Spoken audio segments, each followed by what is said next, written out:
In my past life, on my wedding day, I was humiliated by my fiancé and his mistress. After the marriage, I was imprisoned in a separate courtyard.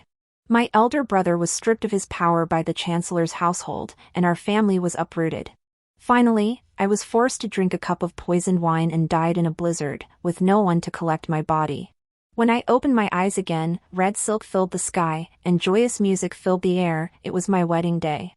Dressed in heavy bridal robes, I sat upright in the wedding hall, staring at the face I'd hated my entire life, my fiancé, Shinshowen, the legitimate son of the current chancellor.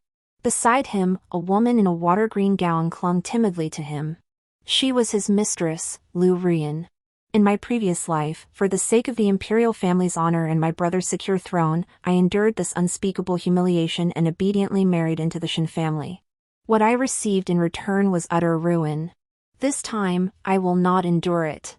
Lu Rian seemed intent on repeating her previous life's tactics, feigning weakness as she burrowed into Shinshowen's embrace, murmuring, "Brother Showen, will Her Highness the Princess blame me?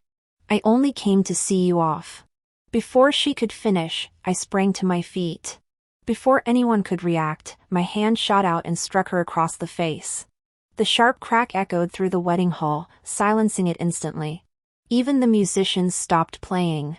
Stunned by the blow, Lu Rian clutched her face, staring at me in disbelief. "Princess. You." I didn't give her a chance to speak. I turned my hand and struck her again, first the left cheek, then the right. 4 slaps landed in quick succession.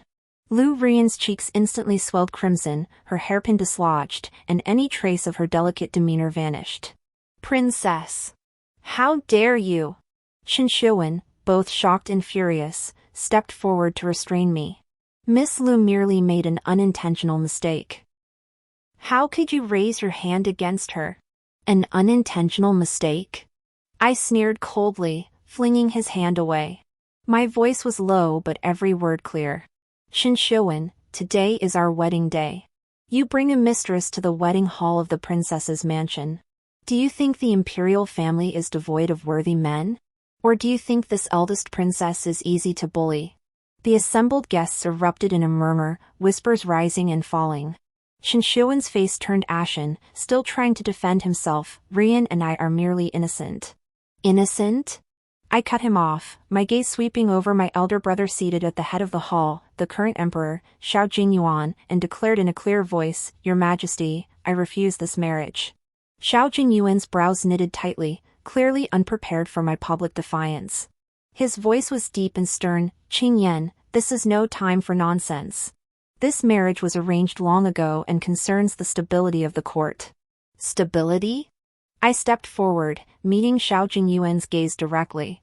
In my past life, he sacrificed me to this fiery pit for the sake of so-called court stability, nearly losing his own throne in the end. "Brother, Shinshowen's intentions are impure. He dares to humiliate the imperial family even on the wedding day. How can such a man be my prince consort? This wedding must have a different groom today." Shinshowen panicked completely, kneeling and pleading, "Your Majesty. The princess is merely acting on impulse. I have never harbored any ill intentions toward Her Highness. I implore Your Majesty to see clearly." Lu Rian also knelt, sobbing, "Your Majesty, it is all this humble servant's fault. I will leave immediately. I beg Your Majesty not to blame Brother Showen." I didn't even glance at the two of them, fixing my gaze solely on Xiao Jingyuan. "Your Majesty, my resolve is firm. Either replace the groom, or I shall die here in this wedding hall today rather than marry into the Shin family." Xiao Jingyuan's expression shifted. He knew my nature, seemingly gentle, yet stubborn. If pushed to the limit, I was capable of extreme measures. He said gravely, "Qing Yan, marriage is no trivial matter. Whom do you wish to replace him with?" Guests in the hall held their breath, the air itself seeming to freeze. Shinshowen clenched his fists, his eyes burning with venom. He thought I was merely throwing a tantrum, unaware that what I sought was the life of his entire Shin family. I scanned the room, my gaze settling on a man in the corner, clad in dark, form-fitting armor. It was Lu Zhao, the Marquis of Jingyuan. In my past life, he was the only general brave enough to defy the Shin family, only to be framed by them and perish on the battlefield. This time around, he is my finest pawn, the blade that will strike at the heart of the Shin clan. I raised my hand, pointing at Lu Zhao, my voice ringing out with unwavering resolve. This humble sister shall wed none other than Lu Zhao, Marquis of Jingyuan. The words sent shockwaves through the hall. Even Lu Zhao himself froze, snapping his head up to stare at me, his eyes filled with scrutiny and astonishment. Xiao Jingyuan also froze, hesitating before saying, "Qingyan, Lu Zhao commands a formidable army and possesses a cold, unyielding nature. Do you truly understand what you're saying?" "This sister does." My tone was unwavering. General Lu is loyal to the throne and devoted to the nation. His character is upright, far surpassing Shen Xiuwen 100-fold. Your Majesty, there is no room for compromise on this matter today. If you refuse, this humble sister can only prove her resolve through death. Shen Xiuwen completely lost his composure, roaring, "Xiao Qingyan! Don't push your luck! What wrong has the Shin family ever done to you?" I ignored him, fixing my gaze solely on Xiao Jingyuan, awaiting his response. The tragedy of my past life must never be repeated. This first step, I must take steadily and decisively. Xiao Jingyuan remained silent for a long while before finally sighing. He turned to Lu Zhao. "Minister Lu, what is your opinion?" All eyes turned to Lu Zhao. He rose slowly, stepped into the hall, first bowing to Xiao Jingyuan, then turning to me. His deep, unfathomable eyes betrayed no emotion as he said in a solemn voice, "Your servant is but a lowly soldier. I fear I would be an inadequate match for the princess." I met his gaze, speaking each word deliberately. "General Lu, I fear not being inadequate. I only fear marrying the wrong man." Lu Zhao stared at me for a moment before suddenly curving his lips into a faint smile, one that carried a sharp, piercing intensity. He turned to Xiao Jingyuan and bowed his hands. "This humble general obeys the emperor's command." Shen Xiuwen slumped to the floor, his face ashen. Lu Rian was so terrified she forgot to cry. The guests murmured among themselves. The atmosphere in the wedding hall shifted from festive to utterly absurd, yet it carried an indescribable tension. Xiao Jingyuan rubbed his temples, clearly unprepared for this turn of events. His voice grew deep. "In that case, proclaim my decree. Princess Xiao Qingyan shall remarry to Marquis Lu Zhao of Jingyuan. The wedding shall proceed immediately." The ceremonial officials reacted swiftly, reworking the proceedings. The wedding music resumed, yet its joy had vanished, replaced by an eerie undertone. I stepped before Lu Zhao. He towered a head above me, carrying a faint scent of blood and a chill, the aura of a man hardened by years of battle. He lowered his gaze upon me and murmured, "Your actions, princess, have taken everyone by surprise."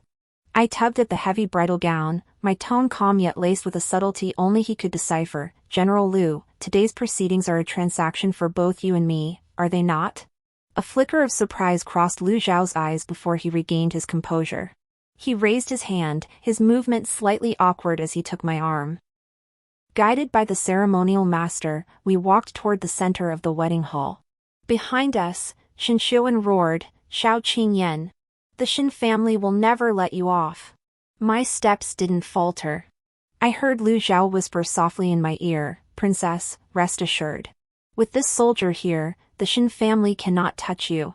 Midway through the ceremony, Xiao Jingyuan abruptly approached, seized my wrist, and asked gravely, "Qingyan, tell your imperial brother honestly, is your action today a momentary impulse, or a premeditated scheme?" My fingertips tightened slightly, yet my expression remained composed. I shook off Xiao Jinyuan's grip and lowered my gaze. "Your Majesty, if this were mere impulsiveness, how could I dare gamble with my own future and the imperial family's honor?" Xiao Jinyuan's eyes darkened. He stared at me for a long moment, as if searching my face for the slightest crack, but he found none. In my previous life, I couldn't hide my thoughts. In this life, I've buried every emotion deep within my bones. If you had planned this all along, why didn't you discuss it with me beforehand? His tone carried a hint of anger, yet also concealed a trace of fear.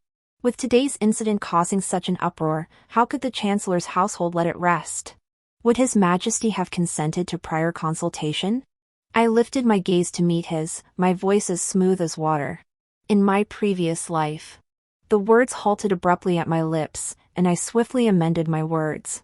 In recent days, this humble sister noticed Shinshuan's close dealings with the imperial in-laws. He even privately intercepted documents from the Ministry of War. Yet at that time, there was no concrete evidence. And your Imperial Highness was wholly focused on securing the court through alliances. Even if I had spoken, you might not have believed me. Xiao Jingyuan's expression shifted. The imperial in-laws were a power he had always feared, and military documents concerned the defense of the realm. His voice grew deep. Why have you never mentioned this before? What good would mentioning it have done? I tugged at the sleeve of my wedding gown. The Shin family's influence is vast, and the chancellor has deep roots throughout the court. Without solid evidence, we cannot touch them. It would only alert them. Just then, the ceremonial officer's announcement sounded, reminding us it was time to proceed with the wedding rites. Xiao Jingyuan sighed, releasing my wrist. Very well. Since it's already decided, you must navigate this carefully. As for Lu Zhao, I shall send word to ensure you suffer no injustice. I offered no reply, turning back to Lu Zhao's side. He remained as cold and unyielding as ever, though his eyes held a hint of scrutiny. He must have overheard my conversation with the emperor. The ceremony concluded hastily, and I followed Lu Zhao to the Jingyuan Marquis's residence. The carriage was spacious, yet an awkward silence hung heavy within. He spoke first, his voice still low. What you told His Majesty earlier, is it true? Which part? I leaned against the carriage wall, my fingertips tracing the gold thread on my sleeve. Shinshuan intercepted Ministry of War documents and colluded with imperial relatives. I lifted my gaze to meet his serious expression and nodded. It's true, though we haven't secured concrete evidence yet. Lu Zhao's knuckles suddenly clenched, instantly cooling the air in the carriage. I keenly sensed his hostility toward the Shin family ran far deeper than I'd anticipated. General Lu, do you also harbor old grudges against the Shin family? I asked directly, without beating around the bush. He paused, then twisted his lips into a smile tinged with cruelty. The princess is perceptive. 3 years ago, my father, the former general of the northern frontier, was framed by Chancellor Shin. Accused of treason and colluding with the enemy, he perished on the battlefield without even receiving a posthumous title. My heart jolted. In my previous life, I knew Lu Zhao and the Shin family were at odds, but I hadn't realized the enmity ran this deep. This suited me perfectly. The enemy of my enemy is my ally. I see. My tone remained calm. In that case, our deal is more solid than I anticipated. Deal? Lu Zhao raised an eyebrow at me. What does your highness seek from this general? Military power? Or the heads of the Shin family? I demand the Shin family's annihilation. I demand they pay for every sin they've committed. I met his gaze without flinching. As for you, you seek to clear your father's name and make the Shin family pay in blood. Our goals align, do they not? Lu Zhao studied me intently for a long moment before suddenly smiling. That smile finally held a hint of sincerity. The princess is quite forthright. Yet the servant wonders, how did the gentle, timid eldest princess of old transform so suddenly? People change, I replied calmly. After witnessing the treacherous depths of human hearts, one can no longer feign innocence. The carriage soon arrived at the Jingyuan Marquis's residence. Its furnishings were far less opulent than the princess's mansion, even bearing a hint of military barracks roughness, a style quite fitting Lu Zhao's temperament. As soon as we entered the gates, a middle-aged woman in brocade robes stood waiting with a retinue of servants. She was Lu Zhao's aunt-in-law and the matriarch of the Marquisate. Spotting me, she plastered on a smile and curtsied, "This humble one greets the princess." In my previous life, I knew nothing of such social niceties, but this time around, I saw through them clearly. Her smile concealed a measure of sizing me up, a hint of testing, and a touch of reluctance. After all, I was a princess who had suddenly appeared out of nowhere, disrupting the Marquis's original plans. I didn't put on any airs befitting a princess. Instead, I offered her a gentle hand. "Auntie, no need for formalities. We're family now, so let's not be so formal." She paused, clearly surprised by my easygoing manner, then her smile grew more genuine. "Your Highness's kindness is a blessing to the Marquis's household." Just then, a commotion erupted outside the door. I raised an eyebrow, needing no guesswork to know the Shin family had come calling. Sure enough, moments later the steward rushed in to report, "Your lordship, princess, the second son of the chancellor's household, Shinshou, has gathered men and is blocking the entrance, demanding an explanation." Lu Zhao's expression darkened, and he started to rise, but I pressed down on his wrist. "General Lu, this matter was caused by me. I should be the one to resolve it. The princess is worth her weight in gold. Why stoop to quarreling with such a clown?" Lu Zhao frowned. "If I don't go, he'll only think I'm hiding something." I stood up, straightening my wedding gown. Besides, I wanted everyone to know that Xiao Qingyan was no pushover to be pushed around.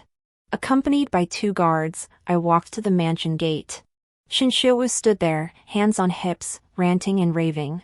Spotting me, he immediately pointed and bellowed, "Xiao Qingyan, you've gone too far. What wrong has my elder brother done to deserve such humiliation? To shame him, to shame the Shin family." I shot him a glance.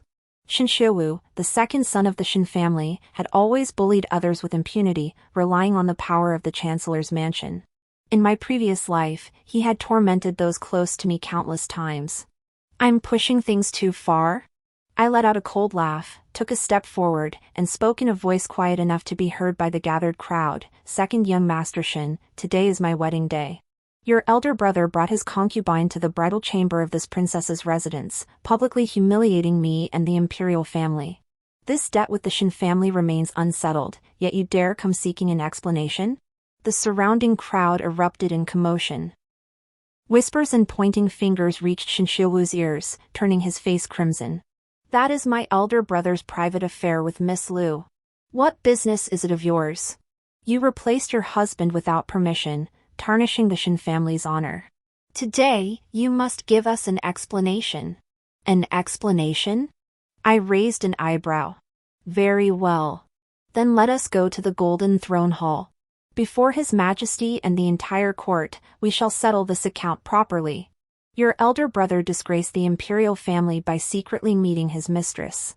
The imperial court hasn't demanded an explanation from your Shin family, yet you're the ones rushing to protest? Or is it that your Shin family holds neither His Majesty nor the laws of the great Zhou dynasty in any regard?" "You." Shinshou was rendered speechless by my retort. He dared not go to the Golden Hall, he merely sought to use the crowd's numbers to pressure me into submission. Seeing his tongue tied, I pressed on. "Moreover, my marriage was personally sanctioned by His Majesty. This is a union by imperial decree. By causing a disturbance at the Jingyuan Marquis's residence today, are you defying the imperial command?" At these words, Shinshou's face drained of color. The crime of defying the imperial decree was one he could never bear. The surrounding citizens began to join in, condemning Shinshou for his recklessness. Shaking with rage, Shinshou dared not utter another threat. "What? Got nothing to say now?" I shot him a glance. "Scram back to your chancellor's residence. Tell Shin Shiwen. Tell Chancellor Shin. I've taken note of today's humiliation. I'll repay it tenfold in due time." Shinshiwu gritted his teeth, shot me a furious glare, and slunk away with his men. The onlookers cheered. I turned to return to the mansion. Lu Zhao was waiting inside the gate. His gaze held a hint of approval. "Your eloquence is impressive, princess," he remarked in a deep voice. "I merely spoke the truth," I replied indifferently. As I entered the inner courtyard, a guard hurried over and handed Lu Zhao a sealed letter. After reading it, his expression instantly grew grave. I raised an eyebrow. "What's happened?" Lu Zhao handed me the letter. "News from the frontier," he said gravely. "Chancellor Shin, acting under the Ministry of War's authority, has withheld the pay of 30,000 soldiers under my command. He's also substituted a batch of substandard provisions."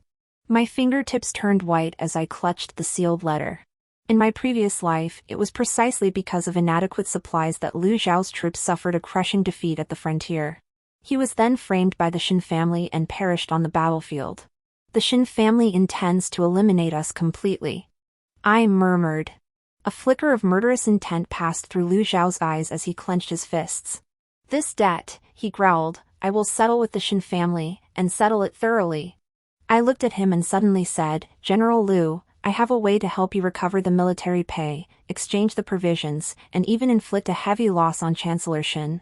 But are you willing to take a gamble with me?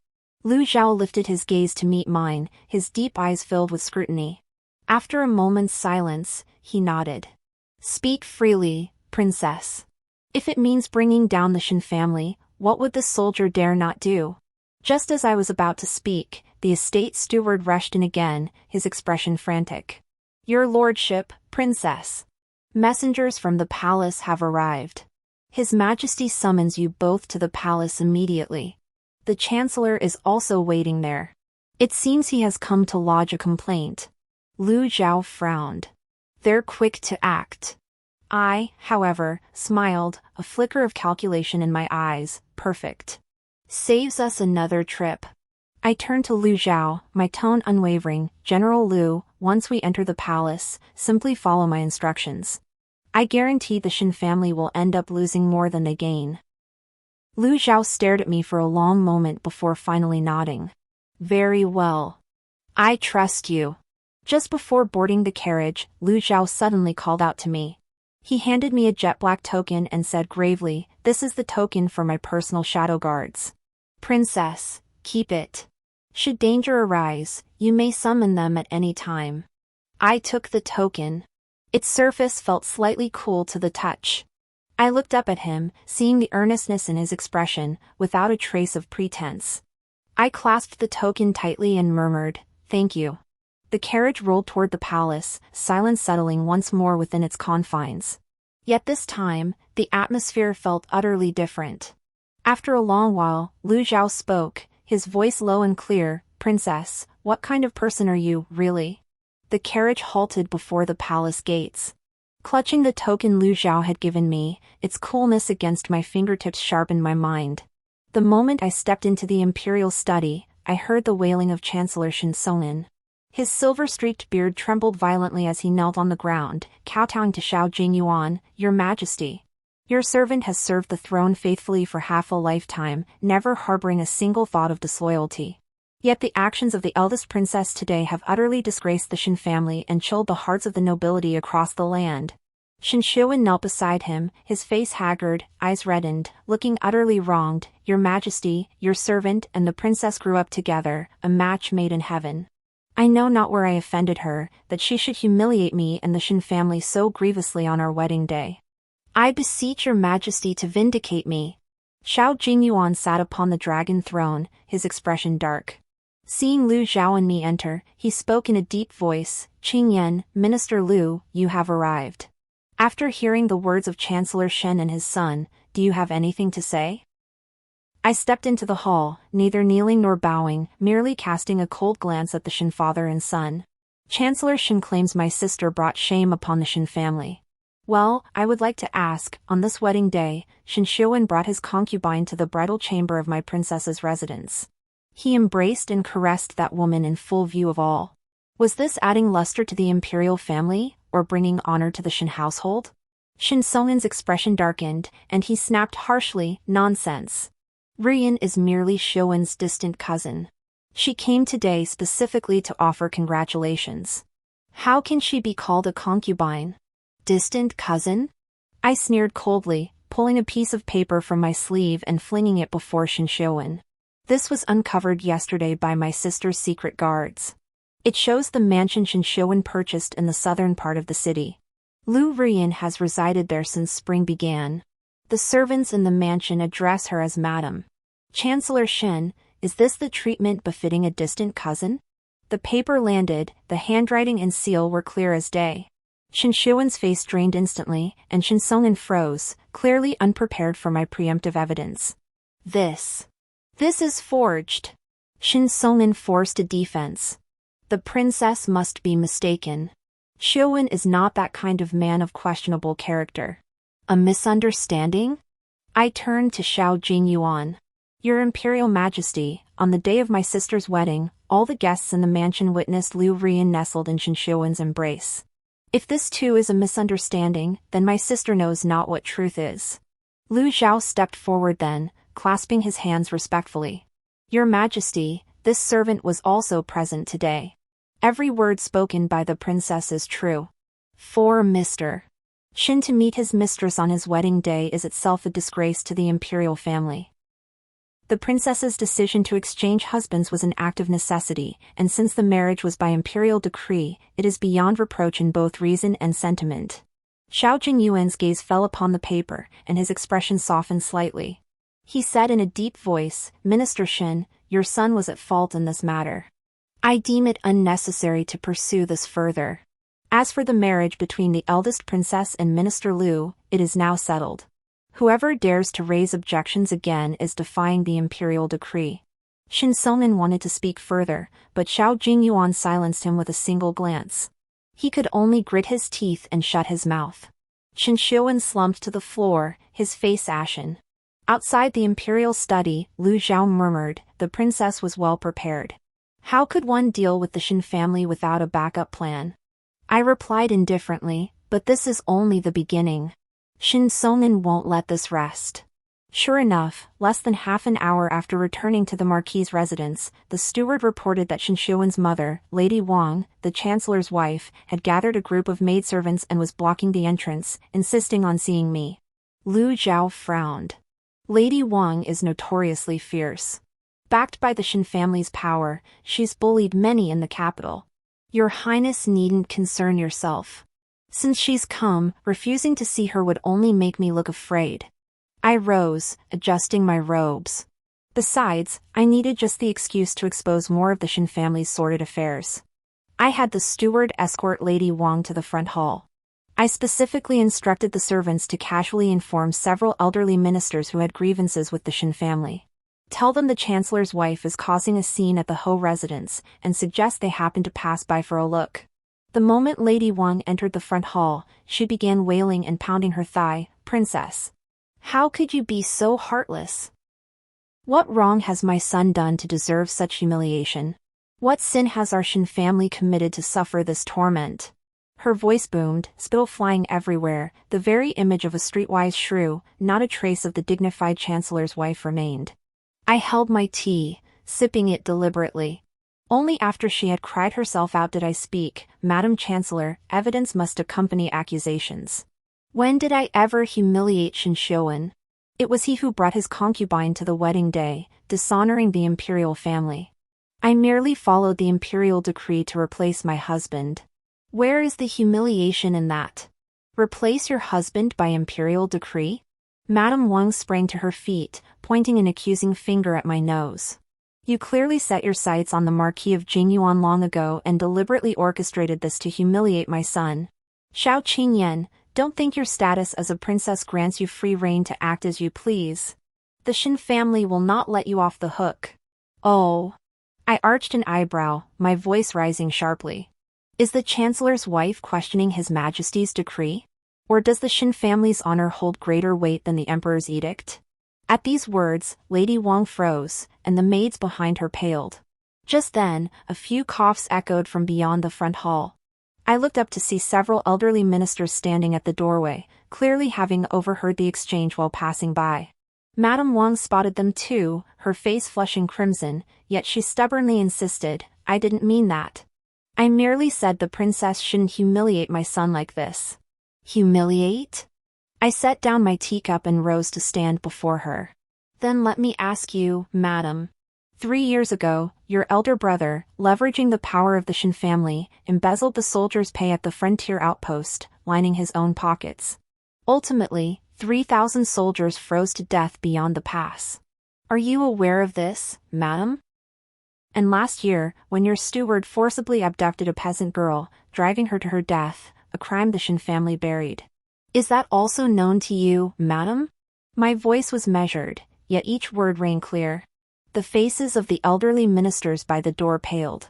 They had heard whispers of these deeds, yet dared not probe further, cowed by the Shin family's power. Madame Wang's face drained instantly. She hadn't expected me to bring these matters up so abruptly. She shrieked, "You're lying. These are all fabricated tales." "Fabricated?" I sneered coldly, pulling a stack of banknotes from my sleeve and flinging them before her. "These are the banknotes your elder brother deposited in the money house after embezzling the military pay. His personal seal is stamped on them. If you doubt it, madam, feel free to take them for verification. Madame Wang stared at the notes, her legs buckling until she nearly collapsed. Pointing at me, she stammered for a long moment, "You. How did you get these? If you don't want others to know, don't do it yourself," I said calmly. The Shin family's misdeeds over the years, I know of more than just this one. Today, Madame has come to my Marquis's residence to cause a scene. If you wish to make a spectacle of yourself, I'll gladly oblige. But if you seek justice, then first lay bare all the Shin family's sordid affairs before the world. The elderly ministers at the entrance immediately erupted in murmurs, their whispers growing louder. Lady Wang knew that lingering would only bring her further disgrace. She shot me a fierce glare before scurrying away, her maidservant trailing behind her. Several elderly ministers entered, bowing their hands to me. "Your Highness, you are wise. The Shin family has bullied others for years, relying on their power. It is truly despicable." I smiled and said, "You gentlemen are too kind. I merely spoke the truth." After the elders departed, Lu Zhao entered, his eyes brimming with approval. "Your move was brilliant, princess."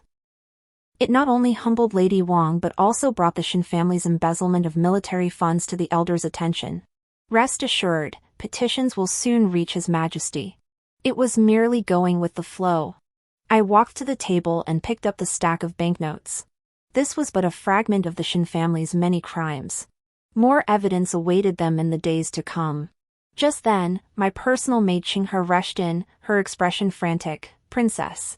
Messengers from the palace have arrived. His Majesty commands your immediate presence. He says Chancellor Shin has accused you of slandering his brother-in-law and presented so-called evidence." I raised an eyebrow. Shin Songnan was quick on his feet, clearly trying to turn the tables on me. Lu Zhao's voice was grave. "Princess, Shin Songnan has clearly come prepared. Should I accompany you?" "It's unnecessary." I waved him off. His little tricks were nothing I couldn't handle. Just as I was about to step out, Lu Zhao seized my wrist and pressed a jade pendant into my hand. "This is the Emperor's personal jade pendant. It grants command over the palace guards. Take it, princess, just in case." I stared at the jade pendant in my palm, my heart stirring slightly. In my previous life, no one had ever protected me like this. I clenched the pendant tightly and murmured, "Thank you." As I reached the gate of the Ho residence, I bumped into Shin Xiuwen, who was rushing over. He blocked my path, his eyes dark and menacing. "Xiao Qingyan, must you drive the Shin family to the brink?" I shook off his hand, my tone icy. "It was never me who forced you. It was the shameful deeds you committed yourselves." Shin Xiuwen gritted his teeth. "Don't gloat too soon. My mother has already obtained proof of your forged evidence. Today, in the palace, I'll make you pay dearly." Watching his furious expression, I suddenly smiled. Leaning close to his ear, I whispered in a voice only we could hear, "Then perhaps you should consider, could it be that I deliberately let your mother obtain that evidence?" Shin Xiuwen's face instantly drained of color, his eyes filled with utter disbelief. I straightened up, smoothed my sleeves, and stepped past him into the carriage. Before the curtain fell, I heard his disoriented voice, "How could you? When did you become like this?" The carriage began its slow journey. Leaning against the wall, I rubbed the jade pendant in my palm. Suddenly, the coachman whispered, "Princess, the Marquis sent me to report, at the border, they've found irrefutable proof of Chancellor Shin's grain substitution, just as you ordered." A sharp gleam flashed in my eyes, and a cold smile curved my lips. "Shin Songnan, this game, you're bound to lose." As the carriage approached the palace gates, Li Dequan, the chief eunuch attending Xiao Jingyuan, was already waiting. Spotting me, he hurried forward and whispered urgently, "Princess, His Majesty sent me to relay a message. Chancellor Shin has just presented the evidence. You must handle this with caution." I nodded and followed Li Dequan toward the imperial study. Just as we reached the doorway, Shin Songnan's voice echoed from within, "Your Majesty, this banknote is clearly forged. My brother-in-law passed away long ago, how could his private seal appear here?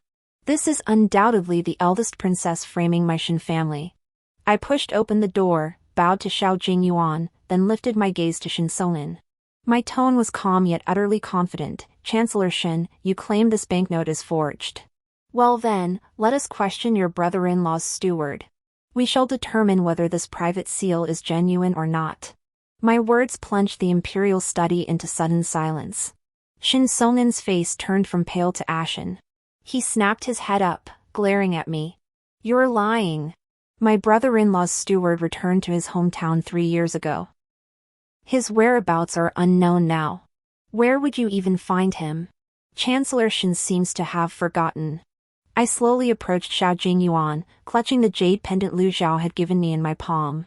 3 years ago, when your brother-in-law passed away from illness, his steward did not return home. Instead, you secretly sent him beyond the frontier under the pretext of retirement. In truth, you feared he might expose your brother-in-law's embezzlement of military funds, did you not? Xiao Jingyuan's brow furrowed as he turned to Shin Songin. Minister Shin, is what Qing Yan says true?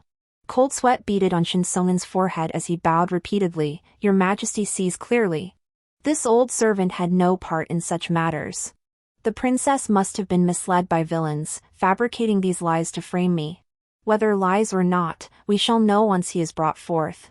Announced at the palace gates, Li Dequan, summoned the witness to the throne hall. Li Dequan departed at the command. Moments later, he led in a stooped old servant. The moment the old man entered the hall, he knelt before Xiao Jingyuan, his voice raspy. This old servant pays homage to your Majesty. Long live the Emperor! 10,000 years! 10,000 years! 10,000 years! Shin Songin's pupils contracted sharply at the sight of this old servant, as if he'd seen a ghost. He cried out, Wang Fu! You're not dead. Wang Fu turned to look at Shin Songin, his eyes filled with resentment. Your Excellency the Chancellor, of course I'm not dead.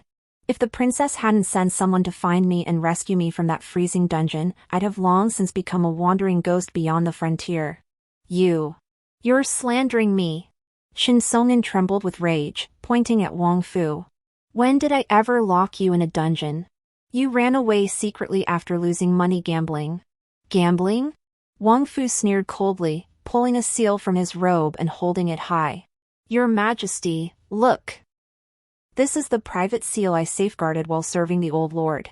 And these ledgers clearly record the amounts the old lord embezzled from the frontier military funds 3 years ago. Every single entry bears Chancellor Shin's approval. Li Dequan stepped forward swiftly, presenting the seal and ledger to Xiao Jingyuan. Xiao Jingyuan flipped through several pages, his expression darkening with each turn. He slammed the ledger down before Shin Songin and roared, Shin Songin, what more can you say now? The ledger hit the floor, scattering silver notes and promissory bills everywhere. Shin Songin slumped to the ground, his face ashen, unable to utter a single word of defense. Your Majesty, please calm your anger. I spoke up at the right moment. Chancellor Shin may have been momentarily confused. Considering his lifelong service, I implore your Majesty to show leniency.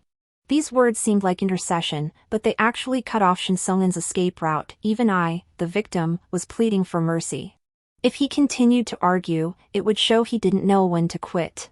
Xiao Jingyuan drew a deep breath and declared in a grave tone, Shin Songin, considering your past merits, you are temporarily relieved of your duties as Chancellor.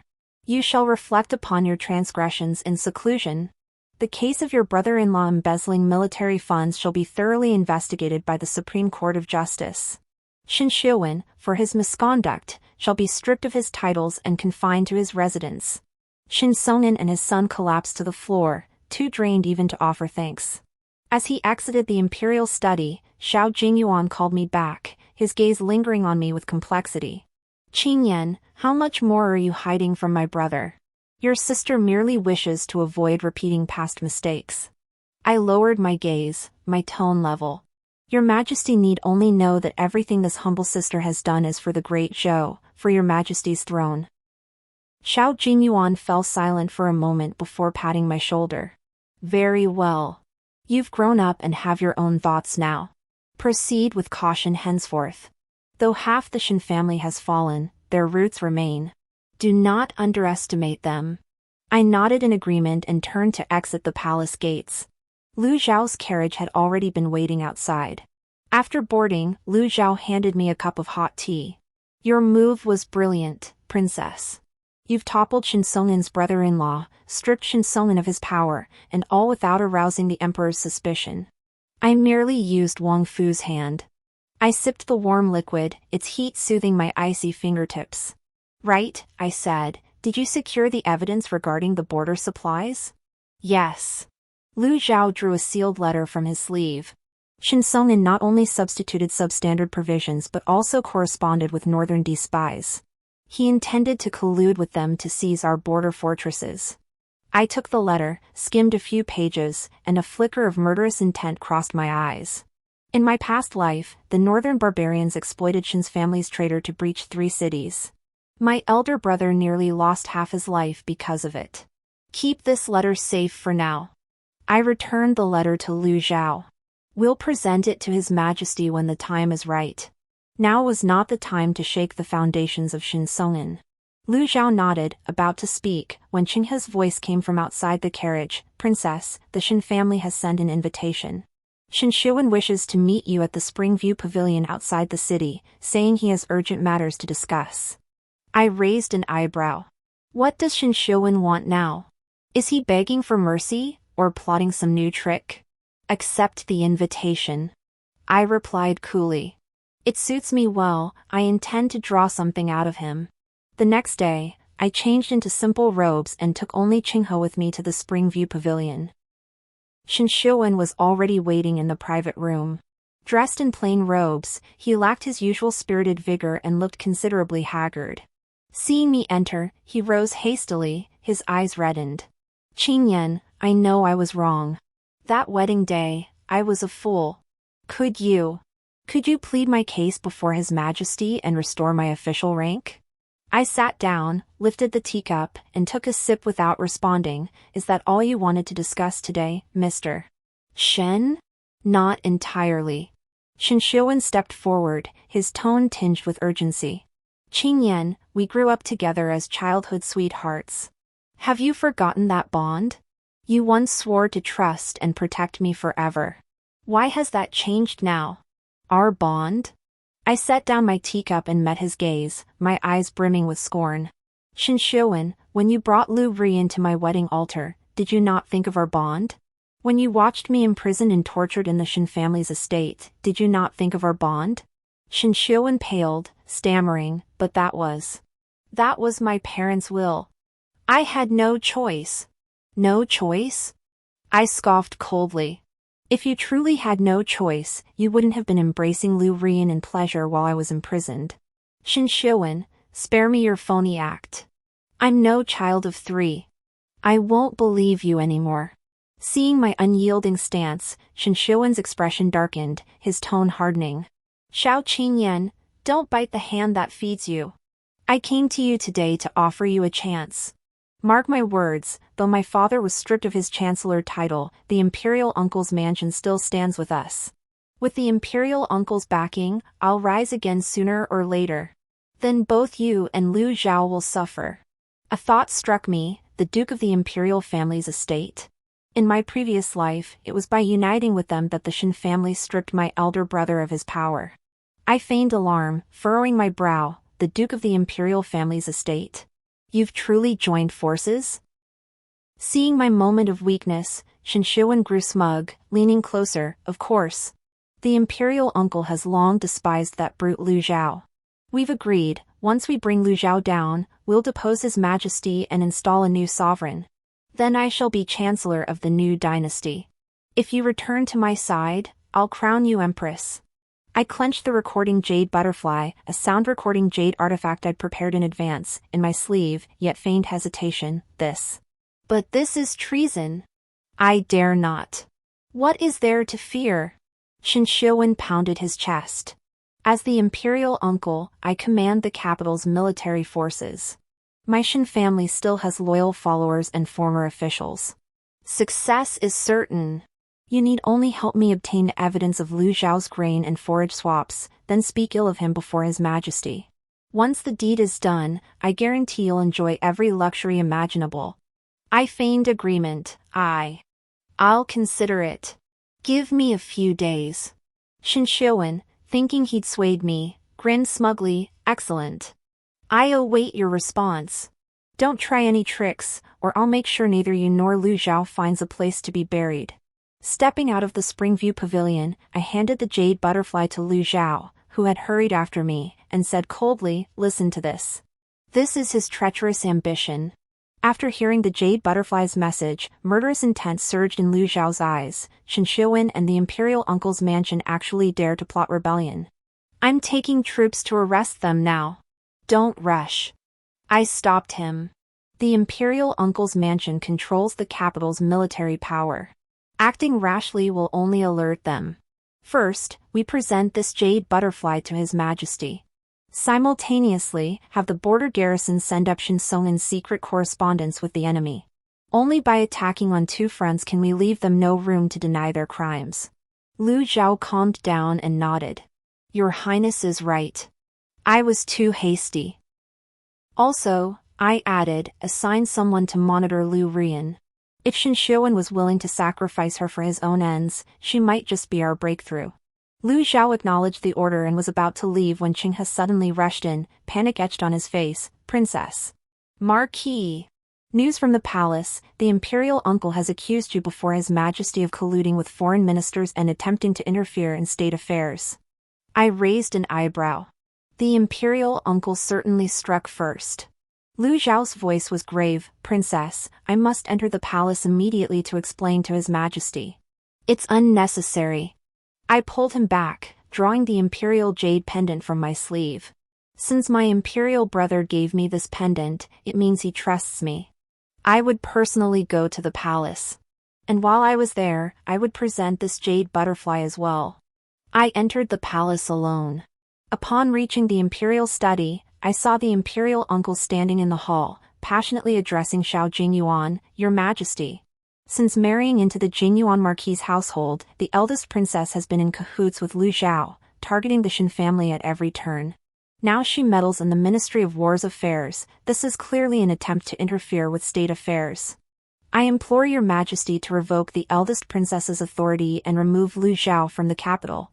Xiao Jingyuan's face darkened. Noticing my entrance, he demanded in a deep voice, Qing Yan, is what the imperial uncle says true? Ignoring the imperial uncle, I walked straight to Xiao Jingyuan and presented the jade butterfly and the secret letter. Your Majesty, listen to this first, then look at this. You will see who the true traitor is. The imperial uncle's expression shifted abruptly as he barked, Xiao Qingyan. Cease spreading these slanderous lies. Your Majesty, she is framing me. Xiao Jingyuan picked up the jade butterfly. After listening to its contents and flipping through the secret letter, his face instantly turned ashen. He glared fiercely at the imperial uncle and roared, Imperial uncle. What more can you say?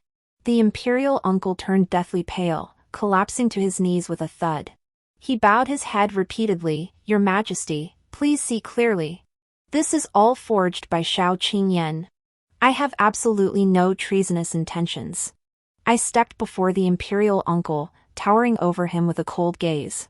Your Excellency, I said, if you claim this is forgery, then let us question the commander of your personal guard. Let us see if you have not already mobilized troops and prepared for a palace coup. The imperial uncle's pupils contracted sharply.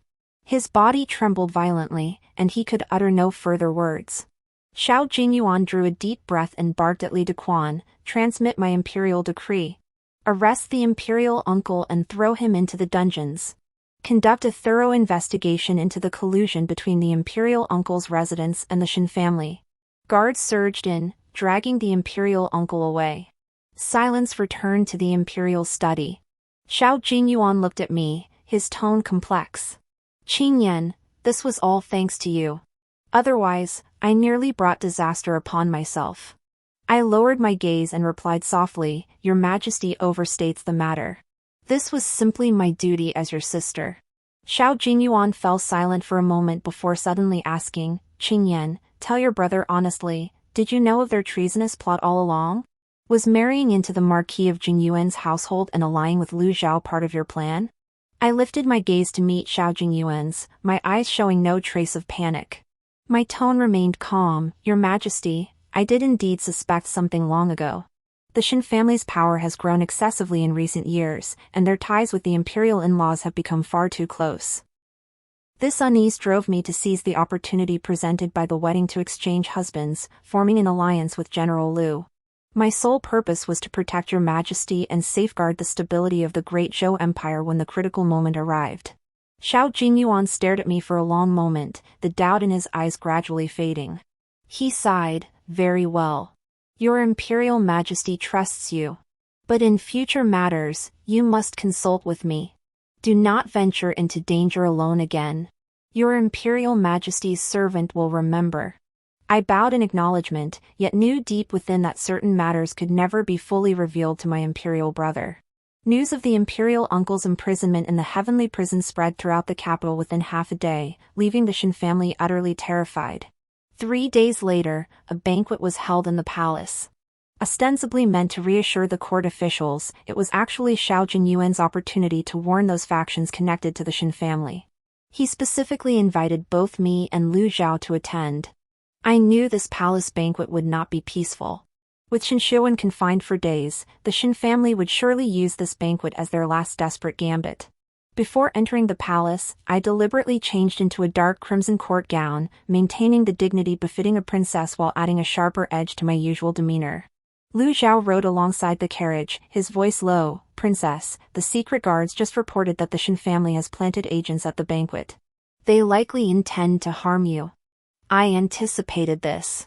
I lifted the carriage curtain and glanced toward the palace walls. They are now cornered, desperate enough to resort to desperate measures. Simply follow my instructions from yesterday, secure the palace gates. The rest is mine to handle. Lu Zhao nodded, a flicker of concern in his eyes, yet his voice remained firm. "Take care, princess." The banquet was held in the pavilion by the imperial garden, illuminated by bright candles and filled with the continuous strains of silk and bamboo instruments. No sooner had I taken my seat than I sensed several hostile gazes, those of the remaining retainers and former officials of the Shin family. Though Shin Songin was confined to reflect on his mistakes, he had feigned illness and sent Shin Conwu, Shin Shiwen's uncle, to attend in his place. Shin Songwu's eyes were filled with venomous hatred as he looked at me. After 3 rounds of wine, Xiao Jingyuan was discussing border military affairs with several veteran ministers when a sudden commotion erupted at the banquet. Shin Shiwen, who had somehow slipped into the palace, appeared disheveled, hair in disarray. Clutching a scroll, he stumbled to the center of the pavilion, knelt, and wailed, "Your Majesty! I have urgent news to report. The princess and the Marquis of Jinyuan have long been conspiring in secret. Today's wedding is merely a cover. They intend to tarnish the royal family's reputation and seize the throne of the great Zhou." The words sent shockwaves through the hall. Xiao Jinyuan's expression darkened as he barked, "Shin Shiwen, you were confined to your residence. How dare you intrude upon this palace banquet? And now you dare spread such slanderous lies. Your Majesty, I dare not deceive you." Shin Shiwen raised the scroll high. "Your Majesty, please look. This is evidence secretly painted by my men of the princess and the Marquis of Jinyuan meeting privately at the Marquis's residence." Guards stepped forward and presented the scroll to Xiao Jinyuan. The scroll unfolded, revealing a scene of me conversing with Lu Zhao in the Marquis's courtyard.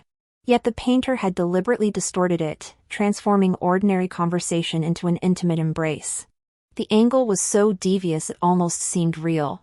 Whispers erupted throughout the hall.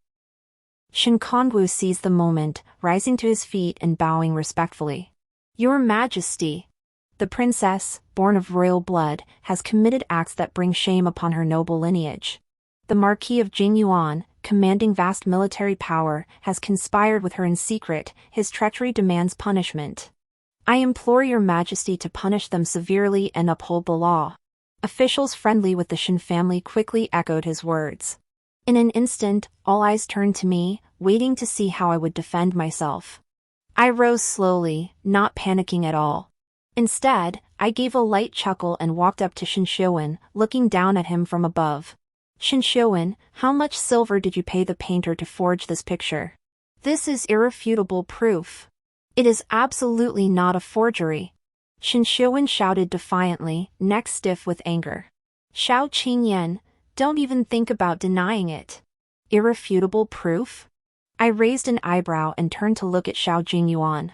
Your Imperial Majesty, I have a question I wish to ask young Master Shin in front of the entire court. Xiao Jingyuan replied in a deep voice, ask away. I picked up the wine cup from the table, my fingertips lightly tracing its rim as my tone turned icy. Shinshiwen, in my previous life. Oh, no, 3 years ago. Do you recall the rumors circulating in the capital about this humble sister having an affair with a guard? That guard was later framed by the Shin family and executed in the marketplace. This humble sister was confined to her quarters for 3 months, nearly losing her life. Dare you claim your Shin family had nothing to do with this? Shinshiwen's face drained of color, clearly unprepared for my sudden mention of this matter. In my previous life, it was precisely this rumor that caused me to lose the trust of the court officials entirely. It became the leverage the Shin family used to control me. Now, by bringing up the events of 3 years ago, I'm tearing away their facade. You. What nonsense are you spouting? Shinshiwen stammered incoherently. The events of 3 years ago have long been investigated and cleared, they have nothing to do with my Shin family. Unrelated? I sneered coldly, drawing a silver hairpin from my sleeve and flinging it before Shinshiwen. This pin was the late guard's keepsake, engraved with the Shin family silver house's mark, a gift you bestowed upon him personally, ensuring you could frame him and pin the blame on this humble sister when the time came. Shinshiwen, dare you claim this is also a forgery? The silver hairpin landed with a crisp clink, its markings clear for all to see. Xiao Jingyuan's expression darkened as he turned to Li Dequan, investigate. Your Majesty, there is no need to investigate. I produced the jade butterfly recording from earlier and handed it to Li Dequan. Within this jade butterfly lies Shinshiwen's own confession of conspiring with the imperial uncle to commit treason. Moreover, the rumor spread 3 years ago was deliberately fabricated by him and the imperial uncle to tarnish my sister's reputation and undermine the imperial authority. Li Dequan presented the jade disc to Xiao Jingyuan. After listening to its contents, Xiao Jingyuan slammed his fist on the table and roared, Shinshiwen. How dare you! Shinshiwen collapsed completely to the floor, his face ashen. Shin Kongwu also panicked, trying to defend himself, but I cut him off. Minister Shin, no need to speak just yet. My sister also possesses correspondence between you and spies from the Northern D. Did you truly believe you had hidden it well? At these words, Shin Songwu's face drained of color. He staggered back 2 steps, nearly collapsing. Lu Zhao then entered from outside the pavilion, followed by several guards escorting a cloaked figure. He approached Xiao Jingyuan, clasped his hands, and reported, Your Majesty, this is a spy the Northern D have planted within the capital. He has personally confessed to colluding with the Shin family, father and son, Shin Kongwu, and the former imperial uncle, to create chaos during today's palace banquet and seize power in the ensuing turmoil. The cloak was lifted, revealing a face with a high nose and deep-set eyes, the unmistakable features of a Northern D. The man knelt and bowed his head, his voice trembling, Your Majesty, spare my life. The Shin family forced me to do this. I had no choice but to obey. With all the evidence laid bare, no one dared speak in defense of the Shin family anymore. The murmurs at the banquet tables turned into curses against the Shin family. Officials who had previously sided with Shin Kongwu now lowered their heads, fearing they might be implicated. Xiao Jingyuan took a deep breath, his eyes filled with murderous intent. He commanded in a harsh voice, Announce my decree. Arrest Shinshiwen and Shin Kongwu and throw them into the imperial prison. Confiscate the entire Shin family's property immediately. All who colluded with the Shin family shall be thoroughly investigated by the Supreme Court of Justice. There will be no leniency. Guards swarmed forward, dragging Shinshiwen and Shin Kongwu away. Their wails echoed through the imperial gardens, yet no one offered sympathy. The palace banquet ended in disarray. Xiao Jingyuan kept me and Lu Zhao behind in the imperial study, where the atmosphere grew heavy. He studied the evidence on the table, his tone complex. Qingyan, why did you never mention the events of 3 years ago? Had you not exposed them publicly today, I would have remained in the dark. Your Majesty was overwhelmed with state affairs then. I did not wish to distract you further. I lowered my gaze, my voice tinged with deliberate melancholy. Besides, the Shin family held immense power back then. Without concrete proof, Speaking up would have been futile. Xiao Jingyuan sighed, patting my shoulder. Your imperial brother wronged you. Henceforth, I shall never again allow anyone to wrong my imperial sister. Lu Zhao stepped forward, clasping his hands respectfully. Your Majesty, though the Shin family has been subdued, Shin Songin remains confined to his residence for reflection. This man is cunning and treacherous, he may still have hidden plans. Strict surveillance is necessary. I have already dispatched men to the Shin residence. Xiao Jingyuan's voice was solemn. Yet I cannot shake the feeling that the Shin family's treasonous plot is not so straightforward. There may be other forces lurking behind the scenes. My heart stirred. In my previous life, the Shin family had indeed been backed by Nanchu. But I couldn't reveal this yet. I could only say, Your Majesty speaks wisely. This sister will have the secret guards continue their investigation. I shall not betray your trust. Just then, Li Dequan rushed in, panic etched on his face. Your Majesty, it's terrible. Shin Songin has taken his own life at the residence. He left a blood-stained letter claiming the princess consort framed the Shin family to seize power. My pupils contracted sharply. Shin Songin was dragging me down with him even in death. Xiao Jingyuan's expression also darkened as he turned to me. Qing Yan, this matter. I cut him off, my tone unwavering. Your Majesty, Shin Songin, even in death, seeks to tarnish this sister's reputation. The blood-stained letter must be forged. This sister shall go to the Shin residence immediately to uncover the truth. Lu Zhao immediately offered, this general will accompany the princess. Just as I was about to agree, Xiao Jingyuan waved his hand and said in a deep voice, unnecessary. I shall go myself. I shall see for myself how the Shin family intends to play their final move. On the carriage ride to the Chancellor's residence, Lu Zhao sat beside me and murmured, Princess, Shin Songin's suicide seems highly suspicious. It's likely someone arranged it for him, or perhaps he isn't truly dead. That was my suspicion too. I clenched my knuckles. Shin Songin was cunning and calculating, he would never take his own life so easily. This blood-stained letter was meant for me, designed to frame me for slandering loyal officials and undermine my brother's trust in me. The carriage halted before the Chancellor's residence, already surrounded by imperial guards. Inside, chaos reigned. Xiao Jingyuan had already entered. As we approached the main hall, a coroner knelt to report, Your Majesty, Shin Songin did indeed take his own life. However, his fingernails held soil not from this estate, and the blood at the wound site showed peculiarities. Xiao Jingyuan's voice was grave, continue the investigation. Dig to the very depths of the earth if you must, this matter must be thoroughly cleared up for me. I approached Shin Songin's body, my gaze sweeping over his wrists. Suddenly, I noticed an extremely faint Southern Chu totem mark on his cuff. In my previous life, I only learned on my deathbed that Shin Songin had secretly defected to Nanchu. This time, I've uncovered clues so swiftly. I discreetly gathered the sleeve and approached Xiao Jingyuan, whispering, Your Majesty, I've discovered a lead that may uncover the forces behind the Shin family. Xiao Jingyuan turned to me, his gaze sharp. What clue? On the third day after the imperial uncle was imprisoned in the heavenly dungeon, an imperial decree ordered a palace banquet. Ostensibly meant to appease the court officials, it was actually His Majesty's opportunity to purge the remaining Shin family faction. When I received the edict, I was polishing a silver hairpin in the courtyard of the Marquis's residence. This hairpin had been the key piece of evidence used to frame me for an illicit affair with a guard in my previous life, an item I had deliberately retrieved from the old archives of the Supreme Court of Justice.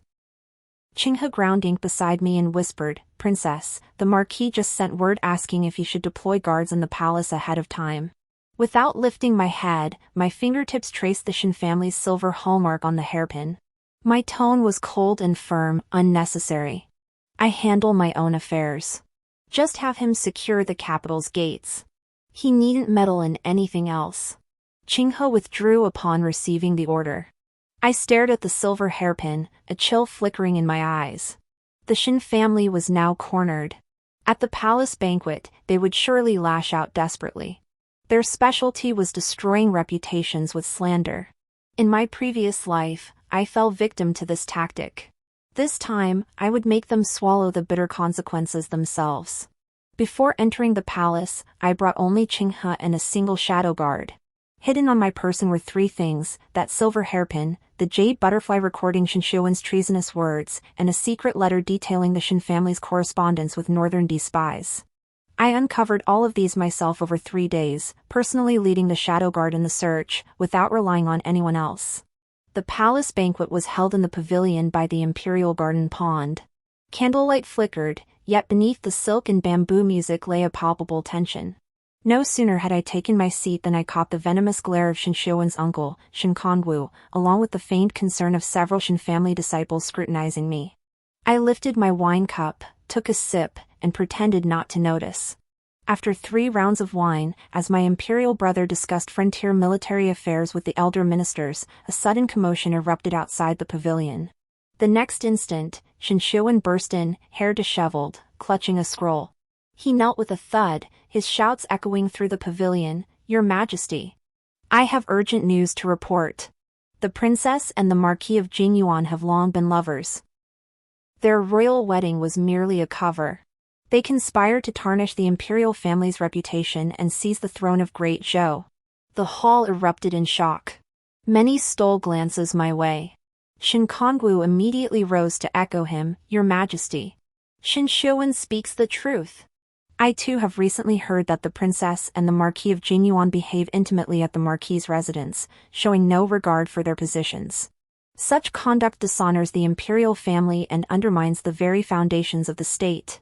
My brother's expression darkened, about to speak, but I had already risen to my feet. I ignored Shen Xiuwen kneeling on the floor and paid no heed to Shen Songwu's support.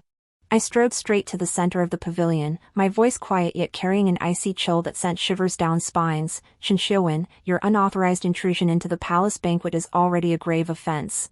To dare spread fabricated rumors here, do you find the Dali Temple's dungeon too quiet and wish to stay there for a few days?" "I did not fabricate it." Shen Xiuwen slammed the scroll onto the floor, pointing at the unfolded portrait.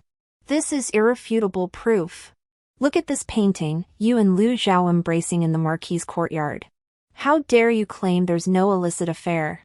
The scene depicted was indeed the Marquis's courtyard, but the angle was deliberately distorted, transforming my posture of discussing military affairs with Lu Zhao into one of intimate closeness.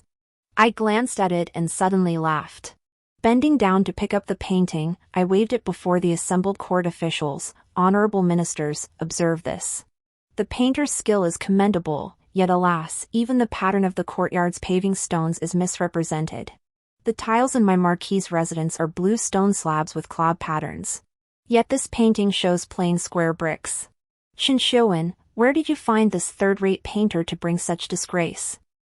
Shen Xiuwen paled, still trying to wriggle out of it. This is an angle issue.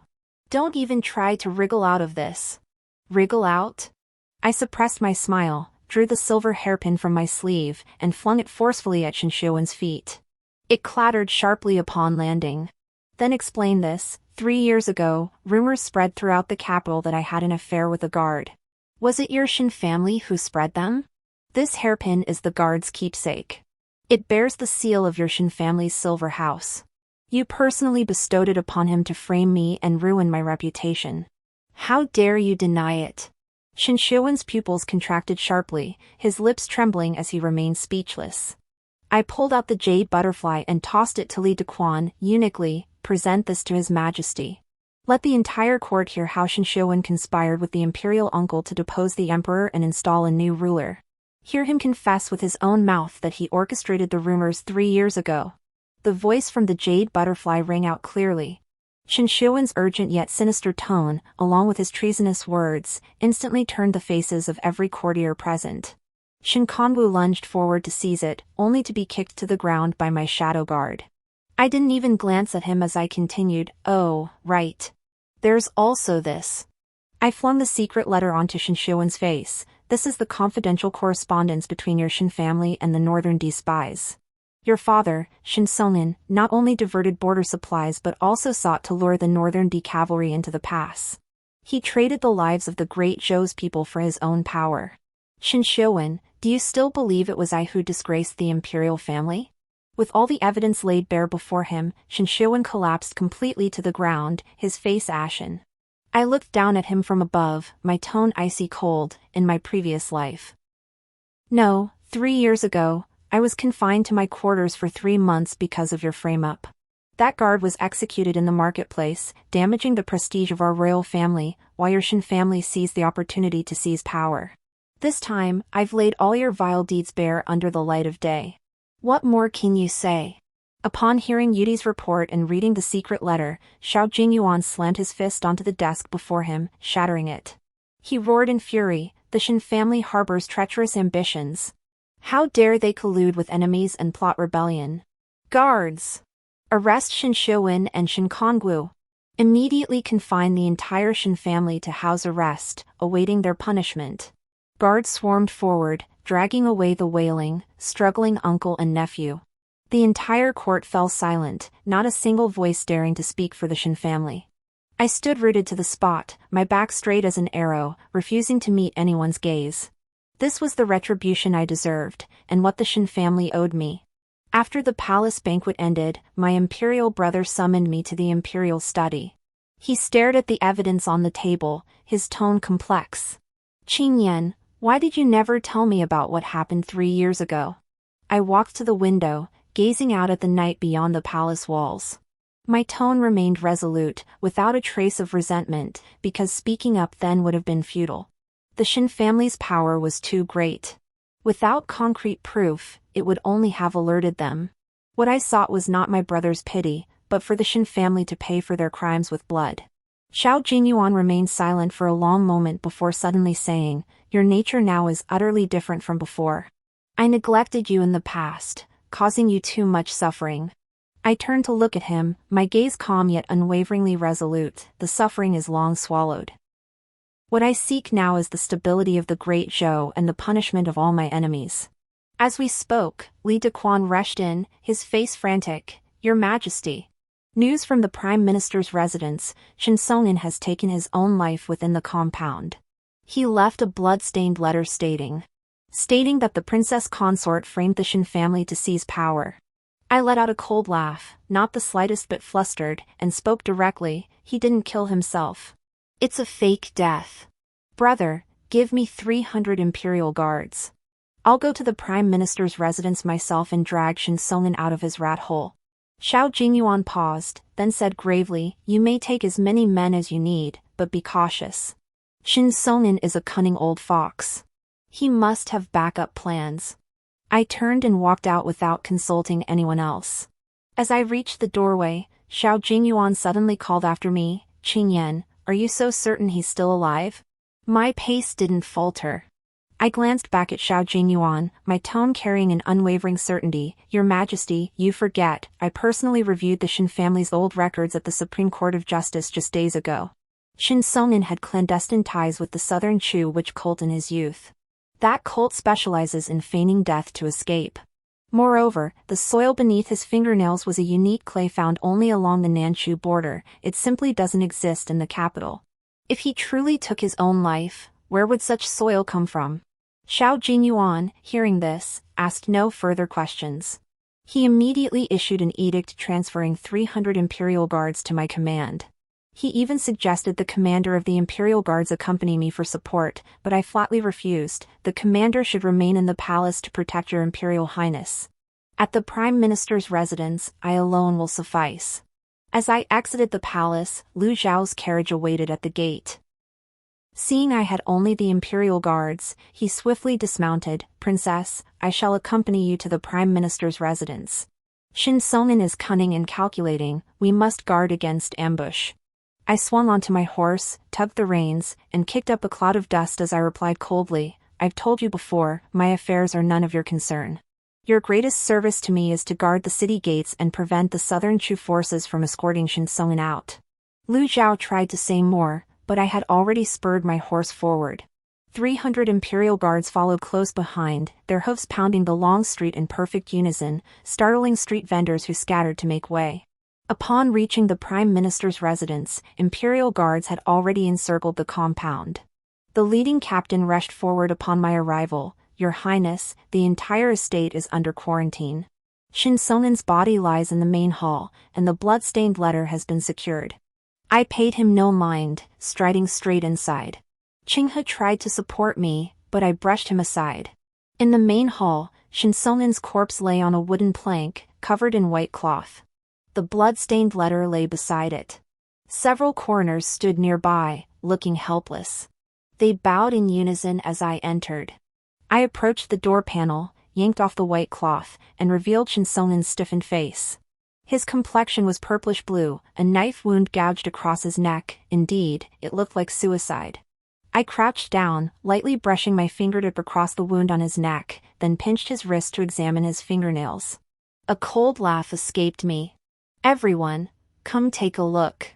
I stood up and called out, pointing to the wound on his neck.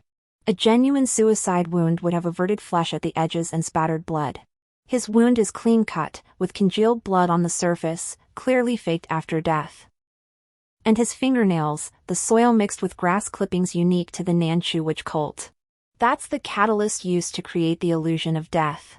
The coroners leaned in for a closer look, their faces turning pale with shock. The military officer hurriedly added, "Your Highness sees clearly. What should we do now? Should we search the entire Prime Minister's residence? No need to search everywhere. I know where he is." I walked to the antique display case on the east side of the main hall, fixing my gaze on a bronze cauldron. This cauldron had served as the key to conceal the secret chamber entrance in my previous life, a detail I'd stumbled upon while reviewing old records just days ago. I reached out and pushed the bronze cauldron aside. Sure enough, a floor tile behind it shifted loose. I motioned for 2 Imperial guards to step forward and lift the tile. Beneath it lay a narrow passageway barely wide enough for one person. A faint scent of medicinal herbs mingled with earthy dampness wafted out. "Light 10 torches. Follow me down." Grabbing a torch, I led the way into the passage, leaving no room for questions from those behind. The passage was narrow, forcing us to stoop as we advanced. After about half an incense stick's worth of time, a faint light suddenly appeared ahead, accompanied by indistinct voices. I signaled the guards to halt, then crouched low and edged forward a few steps. Pressing my face against the stone wall, I peered out. The passage ended in a secret chamber. Shin Seongin sat on a stone bench, facing a cloaked man from Nanchu. They spoke in hushed tones. "How long will the witch doctor's potion last?" Shin Seongin's voice carried urgency. "Can we escape through the city gates?" "At most 2 hours. Once the potion wears off, he'll wake up." The Nanchu man's voice was hoarse. "Men are waiting at the city gates. Once we cross the moat, we'll board ships bound for Nanchu." "Good." Shin Seongin exhaled in relief. "Once I reach Nanchu, I'll persuade their ruler. With an inside job and an outside attack, we'll seize the Zhou dynasty's throne.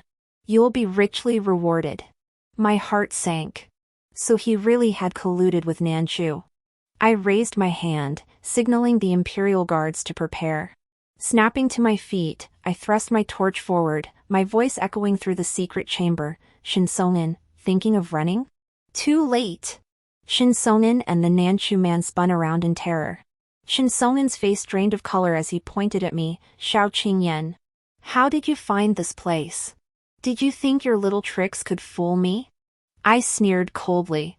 With a wave of my hand, the Imperial guards surged forward, surrounding the 2 men.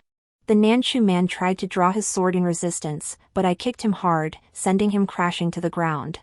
I pressed the torch against his neck, my voice icy. "Move again, and I'll burn the face of this Nanchu spy." Shin Seongin slumped onto a stone bench, trembling violently. Glancing at the Imperial guards behind me, he still tried to argue. "Xiao Qingyan, I'm already a man on the brink of death. Why must you finish me off?" "A man on the brink of death?" I stepped before him and ripped the disguise from his neck, revealing perfectly intact skin. This act of feigning death was quite well played. Too bad you didn't count on me digging through the Dali Temple's old archives. Or that the dirt under your fingernails would give you away. I signaled the guards to bind them both. In the secret chamber, I discovered a stack of confidential letters, all correspondence between Shin Seongin and the ruler of Nanchu. They detailed plans for infiltrating and seizing Dazhou's cities, along with the specifics of how he framed my family in my previous life. Clutching the secret correspondence, the icy glint in my eyes nearly spilled over. The truth behind my family's downfall in the previous life finally revealed another fragment. Returning to the main hall with Shin Songin and the Nanchu spy, the servants of the Prime Minister's residence erupted into chaos upon seeing Shin Songin seemingly resurrected. I barked coldly, "Silence! The Shin family has been caught red-handed in treason and collusion with the enemy. Anyone who dares to move will be treated as an accomplice." At these words, all fell silent, kneeling in submission.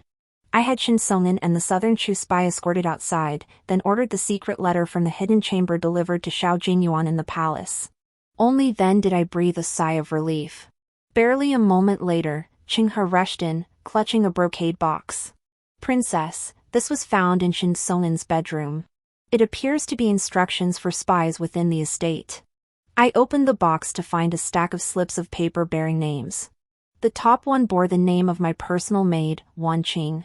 My pupils contracted sharply. In my previous life, it was this Wan Qing who had laced my food with slow-acting poison, gradually weakening my body until the Shin family could easily manipulate me. In this life, she dared to remain by my side as a spy. Clenching the note so tightly my knuckles turned white, my voice grew as cold as ice. "Put the box away. I'll handle Wan Qing myself." Just then, Xiao Jingyuan's carriage arrived. Stepping down, he saw the bound Shin Songin and erupted in shock and fury. "Qing Yan, you were right. That old villain really faked his death." I handed the stack of Nanchu secret letters to Xiao Jingyuan and said gravely, "Your Majesty, look at this." The Shin family not only colluded with the enemy but had long plotted to overthrow the great Zhou. In my previous life, 3 years ago, my family was framed, they were behind it. Xiao Jingyuan's expression darkened as he scanned the letters. He slammed them down before Shin Songin. "Shin Songin, I treated you well, yet you harbor such treacherous ambitions." Collapsed on the ground, Shin Songin knew his fate was sealed. Suddenly, he burst into maniacal laughter. "Xiao Qingyan, don't gloat. You think you've won? How many of those around you are still my spies? Sooner or later, you'll meet the same fate as in the past life." His words trailed off as I kicked him squarely in the chest, cutting him off with a voice chilled to the bone. "My affairs are none of your concern.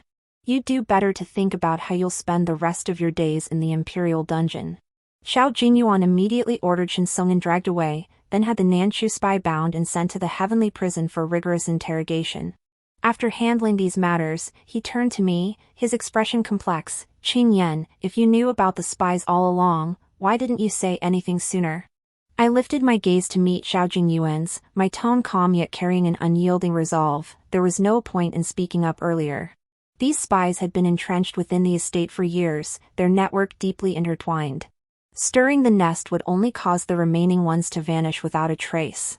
My goal was to wipe them out entirely, not merely expose Wan Qing. Xiao Jingyuan paused, then nodded in understanding. "Your reasoning is meticulous. Your imperial brother was overthinking. Do you require assistance from the palace?" "Not necessary." I turned and walked out of the estate. "My residence, I'll clean it up myself." I dismissed the carriage sent to return me to the palace, bringing only Qinghe and 2 secret guards back to the princess's residence. As soon as I entered the gate, Wan Qing approached carrying a bowl of ginseng soup. Her eyes were gentle, her tone concerned. "Princess, you've been running about all day. Drink this ginseng soup to restore your strength." I glanced at the bowl. In my previous life, it was this very concerned ginseng soup she used to slowly poison me, draining my vitality bit by bit until I had no strength left to resist. This time, she intended to repeat the same trick. I didn't take the soup. Instead, I sat down on a nearby stone bench and said indifferently, "Leave it. I just drank water at the Prime Minister's residence. I'm not thirsty."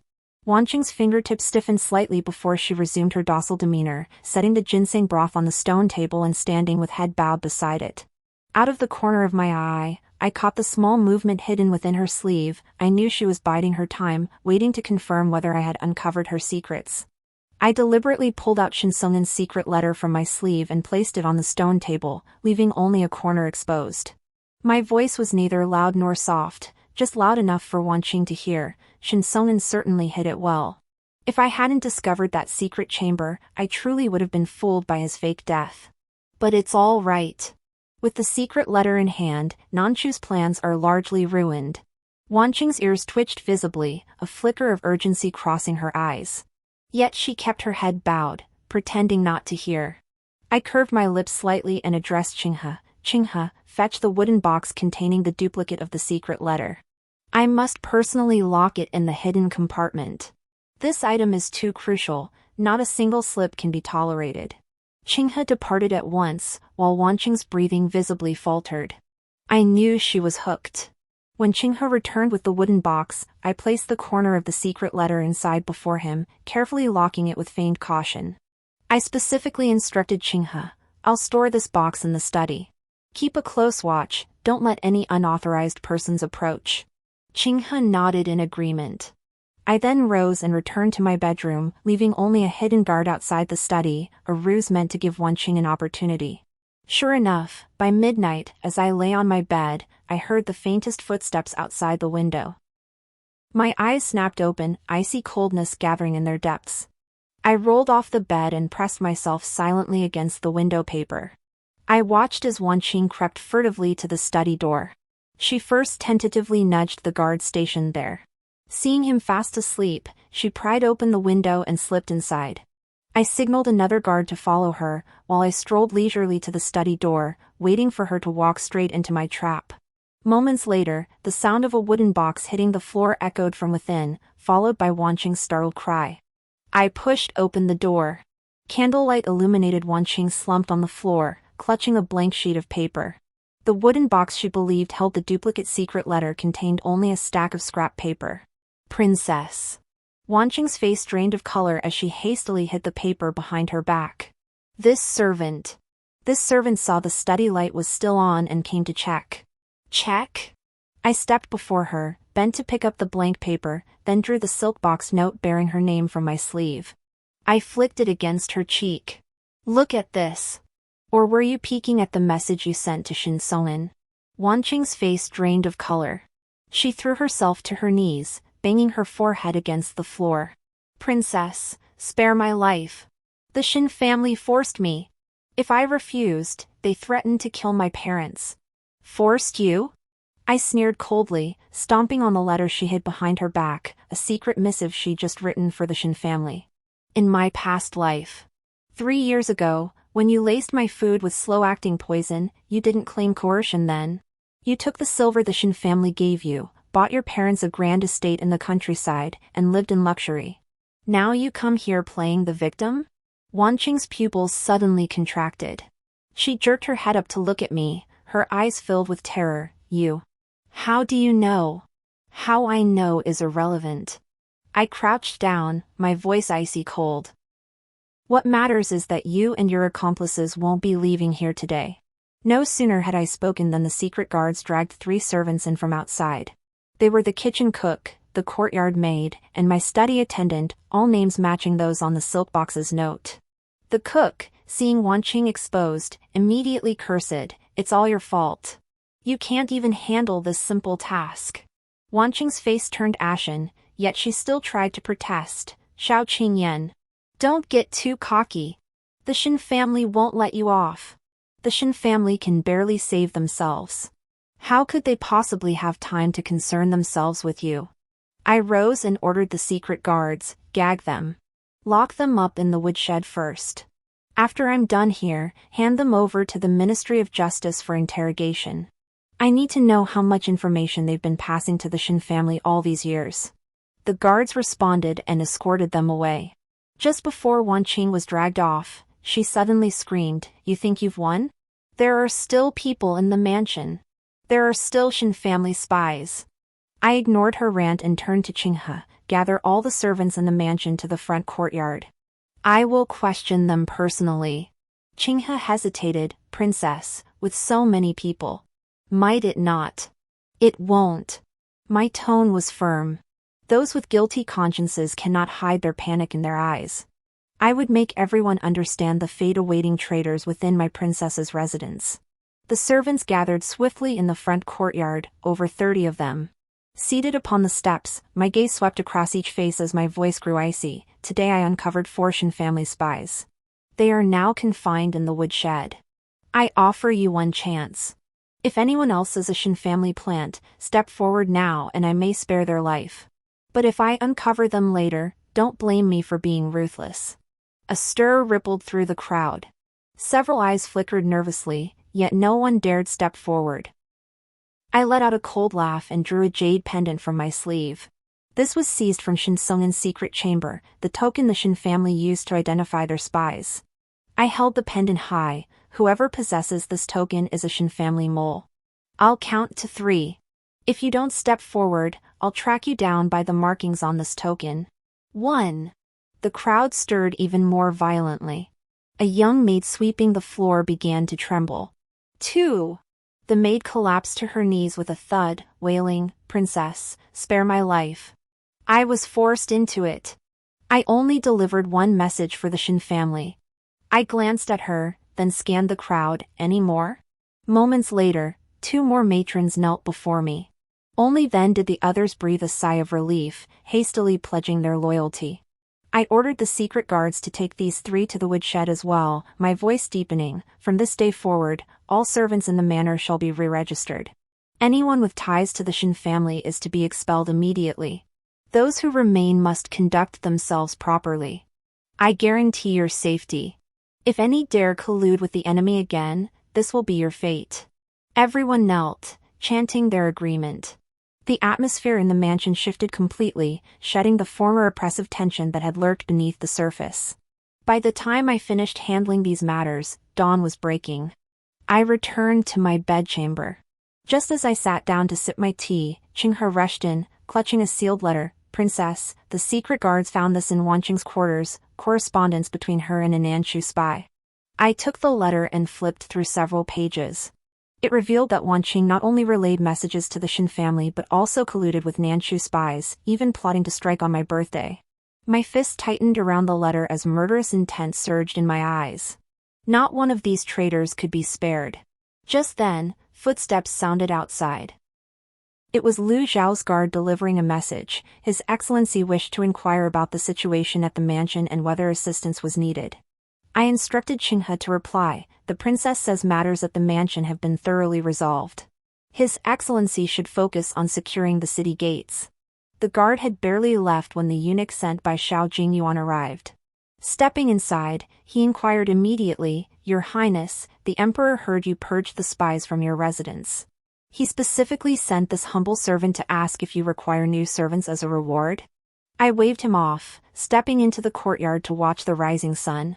My tone was resolute. "No need. Only those I choose myself can be trusted." The eunuch paused, then nodded with a smile. "Your Highness is wise. I shall return to report." As he reached the doorway, a commotion erupted from the woodshed.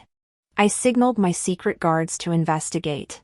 Moments later, they escorted in an old wet nurse who had attempted to secretly release Wanqing. This woman was none other than Wanqing's distant aunt. I stepped before the old woman, my voice as cold as ice. "Would you rather accompany Wanqing to the Ministry of Justice, or end your own life?" The wet nurse turned deathly pale, collapsing to the ground, unable to speak. Wanqing was brought over. Her eyes burned with venom as she glared at me. "Xiao Qingyan. May you die a miserable death." I ignored her, addressing only the guards. "Take them all to the Ministry of Justice. Hand over those letters too. Let the minister interrogate them thoroughly. I want to know every single person colluding with the Shin family and Nanchu." The guards led them away, finally leaving the courtyard completely quiet. Chinghe stepped forward, offering a pastry. "Princess, you haven't slept all night. Please eat something." I took the pastry and took a bite just as the Minister of Justice's messenger arrived, reporting that Wanqing had confessed. Besides the spies within the mansion, she had also established 3 merchant shops in the capital as Shin family intelligence hubs. I set the pastry aside, a sharp gleam flashing in my eyes. "Saddle the horse," I ordered Chinghe. "I'm going personally to those 3 shops. We'll uproot the Shin family's intelligence network." Chinghe looked concerned. "Princess, you haven't rested all night. Perhaps nothing." I rose and headed out the manor gates. We must strike swiftly before the Shin family reacts. Just as I reached the entrance, I collided with the Minister of the Supreme Court of Justice. He held a confession in his hand, his expression grave. "Your Highness, Wanqing has confessed to a major matter. The Shin family has hidden a cache of Nanchu weapons within the capital, stored in an abandoned granary west of the city." My footsteps halted.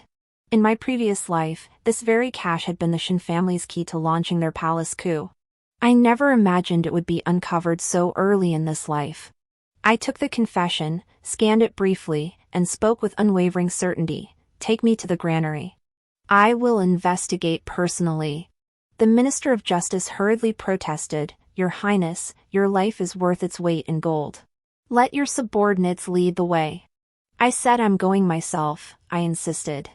I swung onto my horse, pulled the reins, and rode ahead. The Minister of Justice dared not plead further, merely following behind on horseback. Hoofbeats echoed westward. Along the way, the Minister of Justice couldn't help asking, "Princess, are you truly so certain weapons lie within the granary? What if Wanqing's confession is a ruse?" I glanced back at him, my tone carrying absolute confidence. "Whether her confession is a ruse or not, we'll know once we reach the granary." Outside the abandoned granary west of the city, weeds grew thick and wild. Morning mist still lingered, making it look like a giant beast lying in wait from afar. The Minister of Justice reined in his horse, pointing at the tightly shut granary door. His voice lowered slightly. "Princess, this place has been abandoned for years. It doesn't look like it's hiding anything. Should I send a scout in first?" I ignored him, dismounted, and walked straight to the door. I pushed it, but it didn't budge, clearly bolted from the inside. I snorted coldly and ordered the Imperial Guards behind me, "Break it down." The guards charged forward and rammed the door together. With a loud clang, the heavy wooden door burst open, sending a cloud of dust into the air. A cloud of mist mixed with dust poured out, choking the Minister of Justice into a fit of coughing. I strode straight inside. Qinghe tried to follow, but I raised a hand to stop him. "Stay outside and guard it. Don't let anyone escape." The moment I entered the granary, a pungent smell of rust hit me. I pulled out a firelighter and lit it.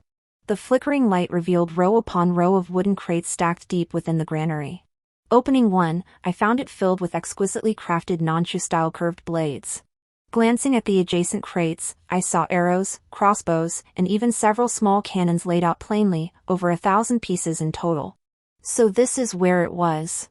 I picked up an arrow, my fingertips brushing the cold arrowhead. In my previous life, it was this very cache of weapons that gave the Shin family the upper hand during the palace coup, costing many Imperial Guards their lives. The Chief Justice of the Supreme Court of Justice followed me inside. Seeing the warehouse filled with weapons, his face drained of color. This quantity. It's enough to arm a 1,000-man unit. The Shin family has some nerve. I didn't respond. My gaze swept to the corner of the granary, where a fire had been stamped out and several fresh footprints remained, clear signs someone had just been there. I ordered immediately, "Send men to pursue them. Follow the footprints. Bring them in." Just as the Imperial Guards were about to move, shouts of battle erupted outside the granary. Thick smoke billowed in, revealing that someone had set fire to the building. The Minister of Justice panicked. "This is bad. It's the Shin family. They intend to burn the granary and destroy the evidence." "Why panic?" I walked to the doorway and assessed the flames. The wind was blowing southeast. The western side of the granary was open ground, so the fire wouldn't spread that way. I ordered the Imperial Guards to split into 2 teams, one to extinguish the fire, the other to guard the exit. Anyone who dared to charge in was to be killed on sight. No sooner had I spoken than a figure stumbled into the flames, none other than Lu Rian. Her hair was disheveled, a corner of her robe singed. 2 Shin family guards, blades drawn, pursued her, shouting, "Seize her! Don't let her escape!" Spotting me, Lu Rian clung to me like a lifeline, sobbing as she threw herself toward me. "Princess, save me! Shin Shiwen wants to silence me." The 2 guards spotted me too. Exchanging a glance, they charged forward with drawn blades, clearly intending to silence me as well. I sidestepped one slash, then swiftly seized the blade from one guard's hand, pressing it against his throat. My movements were crisp and decisive, without a hint of hesitation. The other guard tried to flee but was kicked to the ground by an imperial guard. I stared at the subdued guard, my voice icy. Who sent you? Shin Shiwen? Or Shin Sonin? The guard stiffened his neck, refusing to speak. I tightened my grip slightly, the blade cutting into his skin. The scent of blood filled the air. He immediately panicked. It was young Master Shin. He said Wan Qing confessed, sent us to burn the granary, and ordered us to kill Miss Lu to frame her for colluding with Nanchu and committing arson out of fear of punishment. I glanced at Lu Rian, collapsed on the ground. Indeed, Shin Shiwen intended to sacrifice her to take the blame. In my previous life, Lu Rian died this way, believing until her last breath that I had betrayed her. This time, I could leverage that resentment to turn her against him. I signaled the Imperial guards to take the 2 bodyguards away. Stepping before Lu Rian, I looked down at her from above. Shin Shiwen wants to kill you, and you're willing to be his scapegoat? Lu Rian lifted her head, her face streaked with tears and soot, her eyes filled with despair. What can I do? I'm just a weak woman. I can't stand up to the Shin family. A weak woman? I sneered coldly. If you were truly weak, you wouldn't have deliberately nestled into Shin Shiwen's embrace on our wedding night to humiliate me. Nor would you have served as a spy for the Shin family, helping them monitor the capital's officials. You simply chose the wrong patron. Lu Rian's pupils contracted sharply. She sat bolt upright, her eyes brimming with wariness. You know everything? I know far more than you imagine. I crouched down, my tone calm yet laced with irresistible allure. If Shin Shiwen could sacrifice you once to save himself, he can sacrifice you again. But if you help me, I can protect your life.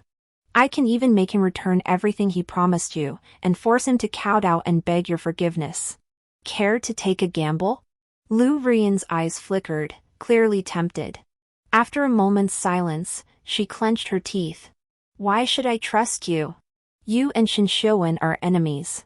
What if you turn on me after I help you? You have no other choice. I rose, brushing dust from my hem. Either cooperate with me and walk out of here alive, or wait for the Shin family to kill you, and die with the shame of being labeled a traitor. The choice is yours. Lu Rian clenched her fists, wrestling with her decision for a long moment. Suddenly, she pulled a ledger from her bosom and flung it before me. This records Shin Shiwen's bribes and collusion with officials over the years, along with his secret codes for communicating with Southern Chu spies. I've documented everything. I'll testify against him, but you must guarantee my parents' safety. I picked up the ledger and flipped through several pages. The entries were detailed and clear, even bearing the private seals of several officials, exactly what I needed. I nodded. As long as you tell the truth, I'll ensure your parents' safety. The fire was quickly extinguished, and all the weapons stored in the granary were removed. The minister of the Supreme Court stared at the overflowing weapons and the ledger Liu Yuan had handed over, his voice trembling with emotion. Princess. With this evidence, even if the Shin family possessed divine powers, they couldn't possibly recover. Ignoring his excitement, I walked to Lu Rian and handed her a clean handkerchief. Wipe your face. Come with me to the Supreme Court of Justice. Tell us everything you know, truthfully. Lu Rian took the handkerchief, wiped her face, and whispered, I also know Shin Shiwen has a secret hideout in the southern part of the city. It's used to hide envoys from Nanchu. It's in a dilapidated temple in the south. They were supposed to meet there at noon today. A sharp gleam flashed in my eyes. This was an unexpected windfall. I immediately ordered the Imperial Guard commander, take a squad with me to the ruined temple in the south. The rest of you return the weapons and ledgers to the Ministry of Justice and guard them closely. The Minister of Justice hurriedly protested, Princess, noon approaches. You've been awake all night. Perhaps I should, I cut him off. I'm going myself. I swung onto my horse, tugged the reins, and commanded, Lu Rian, lead the way. Lu Rian hesitated briefly before mounting her horse and following close behind. On the way south, she couldn't help asking, Princess, do you truly trust me? Aren't you afraid I'm leading you into a trap? I glanced back at her, my tone unwavering. If I intended a trap, I wouldn't have handed over the ledgers. You know better than anyone that only by bringing down Shinshoan can you survive. Lu Rian fell silent, saying nothing more. Upon reaching the dilapidated temple near the southern city gate, I had the Imperial Guards conceal themselves first. I approached only with Lu Rian and 2 shadow guards. The temple indeed held activity. Inside came Shinshoan's voice, along with an unfamiliar southern Chu accent. Rest assured, envoy. Even if the weapons are discovered, Lu Rian will take the blame. Once the palace coup begins, the Great Zhou's throne will belong to Nanchu and our Shin family. With young Master Shin handling matters, I have no worries. The Nanchu envoy's voice carried a hint of amusement. Should this succeed, the titles and treasures promised by Nanchu's sovereign shall be yours in full. I signaled the shadow guards to move. Imperial guards instantly closed in from all sides, trapping those inside the dilapidated temple before they could react. Shinshoan's face drained of color when he saw me and then Lu Rian. Lu Rian! How dare you betray me? Lu Rian stepped forward, pointing at Shinshoan with hatred in her voice. You were the one who tried to silence me first. Shinshoan, you won't escape today. Shinshoan tried to resist, but I kicked him hard, sending him crashing to the ground. I pinned his wrist under my foot, my voice icy. Shinshoan, you colluded with Nanchu and hoarded weapons. The evidence is irrefutable. What more can you say? Shinshoan glared at me, then at Lu Rian, before suddenly bursting into maniacal laughter. Xiao Qingyan. Don't gloat. So what if you caught me? My father has backup plans. You'll all eventually. Before he could finish, I ordered my men to gag him. To the Imperial Guards, I commanded, take him back to the Ministry of Justice. Lock him up with Shinshoan. By the time we finished at the ruined temple, dawn had broken. I returned to the Ministry of Justice with Lu Rian. As soon as we entered, Lu Zhao was waiting at the entrance. His brows furrowed upon seeing me. Princess, you haven't returned all night and have been rushing about. Your health won't hold up. I ignored his concern and strode straight inside, my tone cold and firm. My affairs are none of your concern. Lu Zhao followed, his voice deepening. Princess, Shinshoan is demanding to see you in the dungeon. He claims it's urgent. And concerns the cause of your death in your previous life. My footsteps halted. The cause of my death in my previous life? My fists clenched. In that past existence, I only knew I'd been poisoned by wine, but never discovered who ordered it or who served it. I looked up at Lu Zhao, a barely perceptible urgency in my voice. Where is he? Take me to him. Lu Zhao paused, clearly taken aback by my reaction, then nodded. Follow me. In the Imperial prison, Shinshoan was confined to the innermost cell. His hair was disheveled, his clothes tattered, all traces of his former chancellor's dignity gone. His eyes lit up at my entrance. He pressed against the cell bars, his voice hoarse. Xiao Qingyan. Want to know who poisoned you last lifetime? Want the full truth behind your clan's downfall? I stepped before the bars, my gaze sharp as blades. Spit it out. No beating around the bush. Shinshoan met my piercing gaze, showing no fear. Instead, a sinister smile spread across his lips. Leaning against the bars, his raspy voice dripped with calculation. You can have the truth. But first, you must release me. Then prepare a carriage and ensure my safe passage out of the Great Zhou. I snorted coldly, kicking the cell door so hard it sent Shinshoan staggering backward. My voice was as icy as ice. Shinshoan, you're a prisoner now. You have no right to make demands.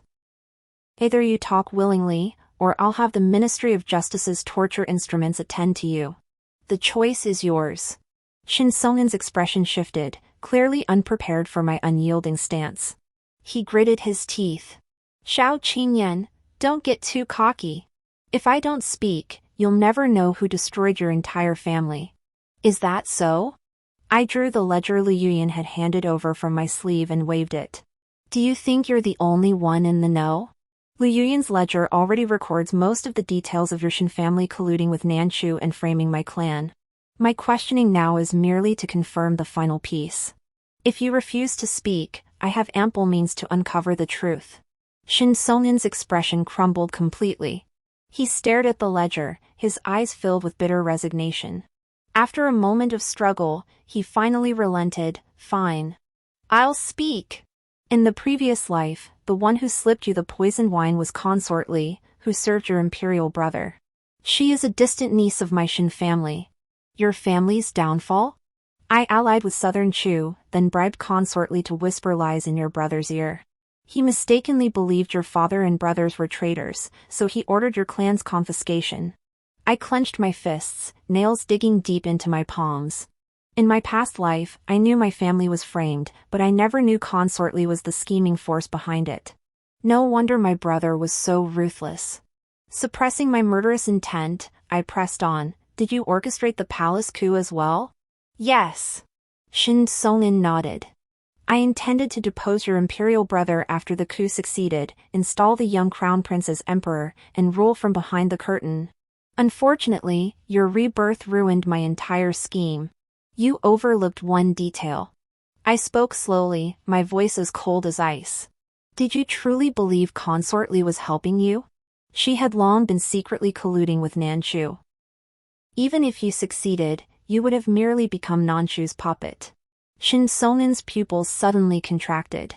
Clearly, he hadn't anticipated this layer. He collapsed onto the ground, muttering, "Impossible. How could she?" I paid him no further mind, turning to walk out. Just as I reached the prison gate, Qinghe rushed over, face ashen. "Princess. Trouble. Chaos has erupted in the capital.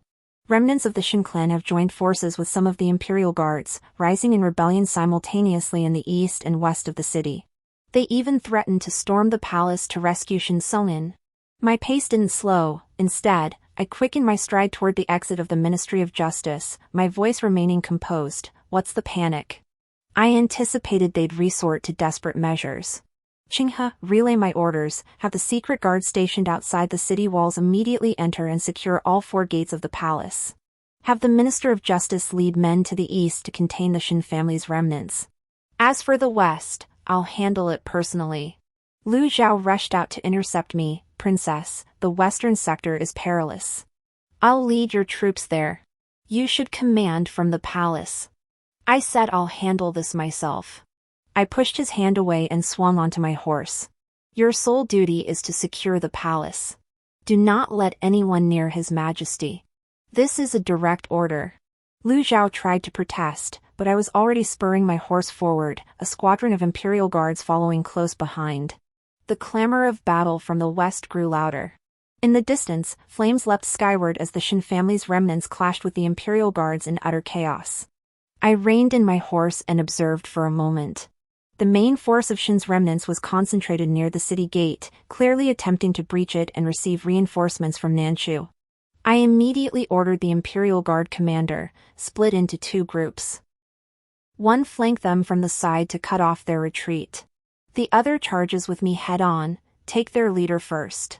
The commander hesitated. "Princess, the front is too dangerous." "Carry out the order." I barked sharply, drawing the sword at my waist and charging forward first. My sword technique, mastered in my final moments of my previous life, though not peerless, was ruthlessly effective. Within moments, I cut down 2 charging soldiers. Seeing me lead the charge, the Imperial Guard's morale soared, and they followed my lead.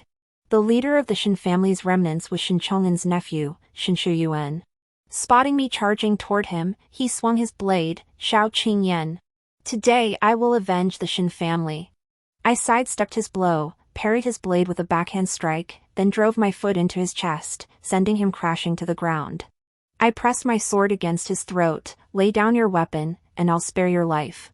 Shin Shuyuan stiffened his neck. "There are no cowards in the Shin family. Kill or torture me as you please." I sneered coldly and called out, "Shin Shuyuan, do you know your uncle Shin Songin has confessed? That he colluded with Nanchu, betraying his master for personal gain? Your desperate struggle now is merely serving a traitor." At these words, the remaining Shin loyalists around us instantly lost their composure. Many began to waver, their grip on their weapons loosening. Seizing the moment, I declared, "Those who lay down their weapons now will be forgiven. Those who persist in resistance will be charged with treason and face execution along with their entire clan." Before the words had fully faded, numerous rebels dropped their arms and knelt. Seeing the tide had turned, Shinshu Yuan tried to struggle, only to be struck unconscious by my sword. The chaos in the western part of the city was quelled in less than half an hour. Just as I sheathed my sword, a secret guard reported that the rebels in the east had been contained by the Minister of Justice, and the palace remained secure.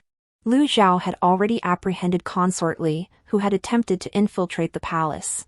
Relieved, I prepared to return to the palace when another guard arrived with news. Southern Chu's reinforcements had reached the city gates but were blocked by troops Lu Zhao had preemptively deployed.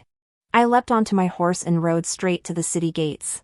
Spotting me, the commander of the Nanchu reinforcements bellowed, "Xiao Qingyan. Release Chancellor Shen, or I attack the city at once." Attack the city? I laughed loudly, waving the token in my hand.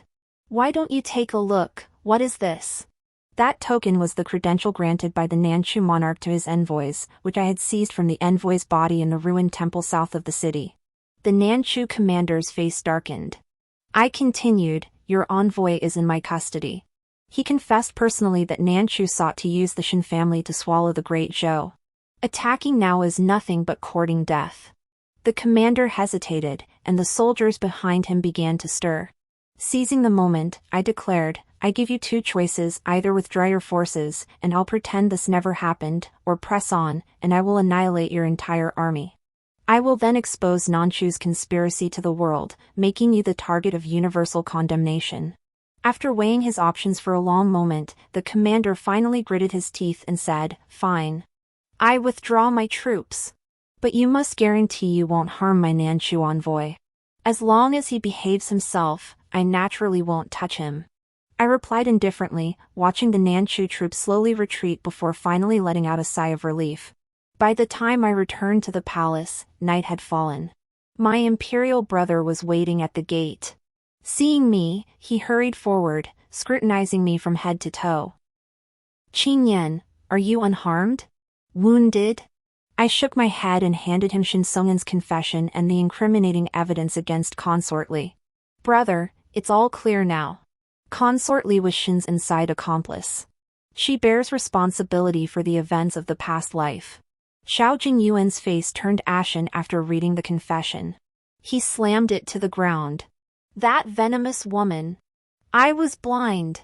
Just as he was about to issue an edict for her punishment, Li Dequan rushed in. "Your Majesty! Shin Songen has taken his own life in the imperial prison. He left a suicide note. Saying he betrayed the Great Zhou, that it was his alone doing, and no one else was involved." I let out a cold laugh. Shin Songen still tried to shield the remnants of the Shin family even in death. How laughable. I said to Xiao Jingyuan, "Your Majesty, though the Shin family's supporters have been eliminated, the threat from Nanchu remains. We must prepare in advance." Xiao Jingyuan nodded and patted my shoulder. "Qingyan, this time, it's all thanks to you. If not for you, the Great Zhou would have fallen long ago." Just as I was about to respond, Lu Zhao entered, holding a confidential report. "Princess, Your Majesty, we've just discovered Nanchu is still amassing troops along the border. They likely have more plans in store." I took the report, skimmed a few pages, and a sharp gleam flashed in my eyes. Lifting my gaze to Xiao Jingyuan, I declared with unwavering certainty, "Your Majesty, rather than reactively defending, we should strike preemptively. I have a plan that will make Nanchu dare not covet the Great Zhou again." Meeting the gazes of Xiao Jingyuan and Lu Zhao, I slammed the report onto the table. My tone was unwavering, its edge carrying an unquestionable sharpness. Nanchu's troop buildup relies solely on the fact that several smaller neighboring states are bound to them by treaties and dare not easily provoke them. My plan is this: first, using the envoy's testimony and tokens, we shall publicly declare to the surrounding states Nanchu's ambition to swallow the Great Zhou and then devour the smaller nations, driving a wedge between them and Nanchu. Next, we ally with the Northern Di, who harbor long-standing grievances against Nanchu, to apply pressure from the border. Finally, using irrefutable evidence of the Shin family's collusion with Nanchu, we will purge all factions connected to the Shin clan from the imperial court, severing Nanchu's internal support within the Great Zhou. With these three prongs of attack, Nanchu will be too preoccupied with its own troubles to dare covet the Great Zhou again. Xiao Jingyuan's eyes lit up upon hearing this, yet hesitation flickered in his gaze. Allying with the Northern Di carries significant risk. What if they turn on us? Their new ruler has just descended, his foundation unstable. He desperately needs the Great Zhou's grain and supplies. I've already sent our secret guards to convey our sincerity for an alliance. They have no reason to refuse. I cut him off, my tone brimming with the confidence of one who commands the situation. As for purging the court, I've already compiled a list of officials connected to the Shin family, all solidly proven by Liu Rian's ledgers and Shin Songin's testimony. Tomorrow at morning court, I will personally identify each one. Liu Zhao spoke up then, Princess, confrontations in the court are perilous. I shall lead the imperial guards to stand watch outside the palace, in case anyone becomes desperate and lashes out. Unnecessary. I glanced at him. The guards need only secure the palace gates. Matters within the court, I can handle myself. The next morning, the atmosphere in the Golden Throne Hall was heavy. Dressed in dark crimson court robes and wearing the imperial jade token at my waist, I strode directly into the hall. The entire assembly of ministers and officials was startled to see a princess entering the Golden Hall, a space reserved for their deliberations. Several officials with ties to the Shin family looked particularly flustered. Xiao Jingyuan sat upon the dragon throne and declared in a deep voice, "I have summoned you all today to discuss a matter of great importance. The eldest princess has uncovered irrefutable evidence of the Shin family colluding with Southern Chu to overthrow the Great Zhou. She also intends to reveal hidden truths from a past case. Let her speak first." Stepping into the hall, I first presented Liu Rian's ledgers, Shin Songin's confession, and the Southern Chu envoy's statement of guilt, instructing Li Dequan to distribute them to the ministers. Then I declared loudly, "Gentlemen, examine these documents first, then hear the truth of the past life. 3 years ago, in the previous era, Shin Songin colluded with Nan Chu. He bribed consort Li of the imperial harem to whisper slander in the emperor's ear, framing my father and elder brother for treason and collusion with the enemy. The emperor ordered our family's assets confiscated. My father and brother were executed in the marketplace. I was imprisoned in a separate courtyard, and ultimately, consort Li delivered the poisoned wine that sealed my death. Shin Songin's ultimate goal was to depose the emperor, install a young heir, and rule behind the scenes as a puppet of Nan Chu. Consort Li, meanwhile, sought to leverage the combined power of the Shin family and Nan Chu to secure the crown prince position for her own son." These words sent shockwaves through the Golden Throne Hall. The court erupted in uproar, and officials connected to the Shin family turned ashen-faced. Li Guifei's father and brother knelt on the ground, repeatedly kowtowing and wailing, "This is absolutely untrue." Yet they were silenced by the token I flung, the jade pendant Li Guifei had exchanged with Shin Songin. This jade pendant was a token of affection Shin Songin had given Li Guifei, bearing their intertwined patterns. Moreover, every letter discovered in the secret passage bore Li Guifei's private seal. I watched them coldly. Moreover, consort Li has already been apprehended. She has personally confessed to all crimes. Does anyone here still have objections? No one dared speak. Xiao Jinyuan immediately issued his decree. Consort Li was to be confined to the Coal Palace for life, her family stripped of titles and exiled. The entire Shin family, save for the youngest sons, was to be beheaded, their assets confiscated. All officials colluding with the Shin family or Nan Chu would face dismissal and exile for minor offenses, or imprisonment and execution for major ones. With the decree delivered, not a single voice of dissent remained in the hall. The factions that had once clung to the Shin family crumbled instantly. After settling the affairs of the court, I personally went to the imperial prison. Shin Xiuwen, chained in iron shackles, saw me enter and screamed like a madman, "Xiao Qingyan! You shall die a miserable death. Even as ghosts, my Shin family will never let you off." I stepped before him, towering over him with a gaze that was calm yet chilling to the bone. "In my past life, your Shin family imprisoned me in a remote courtyard. I ate rotten food, drank filthy water, and was finally poisoned to death with tainted wine. At that very moment, you and Liu Rian were embracing each other in pleasure. Did you ever imagine I would rise to this day? The retribution your Shin family faces is entirely of your own making. Blame no one else." I turned to Shin Shiyuan, slumped lifelessly nearby, and tossed him a token. "Your uncle sought to shield you even in death. This is the escape token he concealed. Considering you never truly colluded with the enemy, only deceived, I offer you a chance. Take the Shin family's unmarried young son to guard the frontier. You shall never return to the capital in this lifetime. At least this preserves the Shin lineage. Shin Shuyuan froze, then suddenly bowed his head, his voice choked with emotion. Thank you, princess, for sparing my life. After leaving Shin Shuyuan's cell, I went to the place where the Nanchu envoys were being held. The envoy greeted me immediately. Princess, I have written to our sovereign as you instructed, explaining the Great Zhou's alliance with the Northern Di and neighboring states. Our sovereign has ordered the withdrawal of troops from the border and wishes to establish a century-long peace treaty with the Great Zhou. I nodded and tossed him a pass. You may return. Tell the ruler of Nanchu that should he ever covet the Great Zhou again, the next time will not be settled by merely withdrawing troops. The envoy fled as if granted a royal pardon, scrambling away. 3 days later, the alliance documents from the Northern Di and neighboring states arrived in the capital, followed swiftly by Nanchu's peace treaty.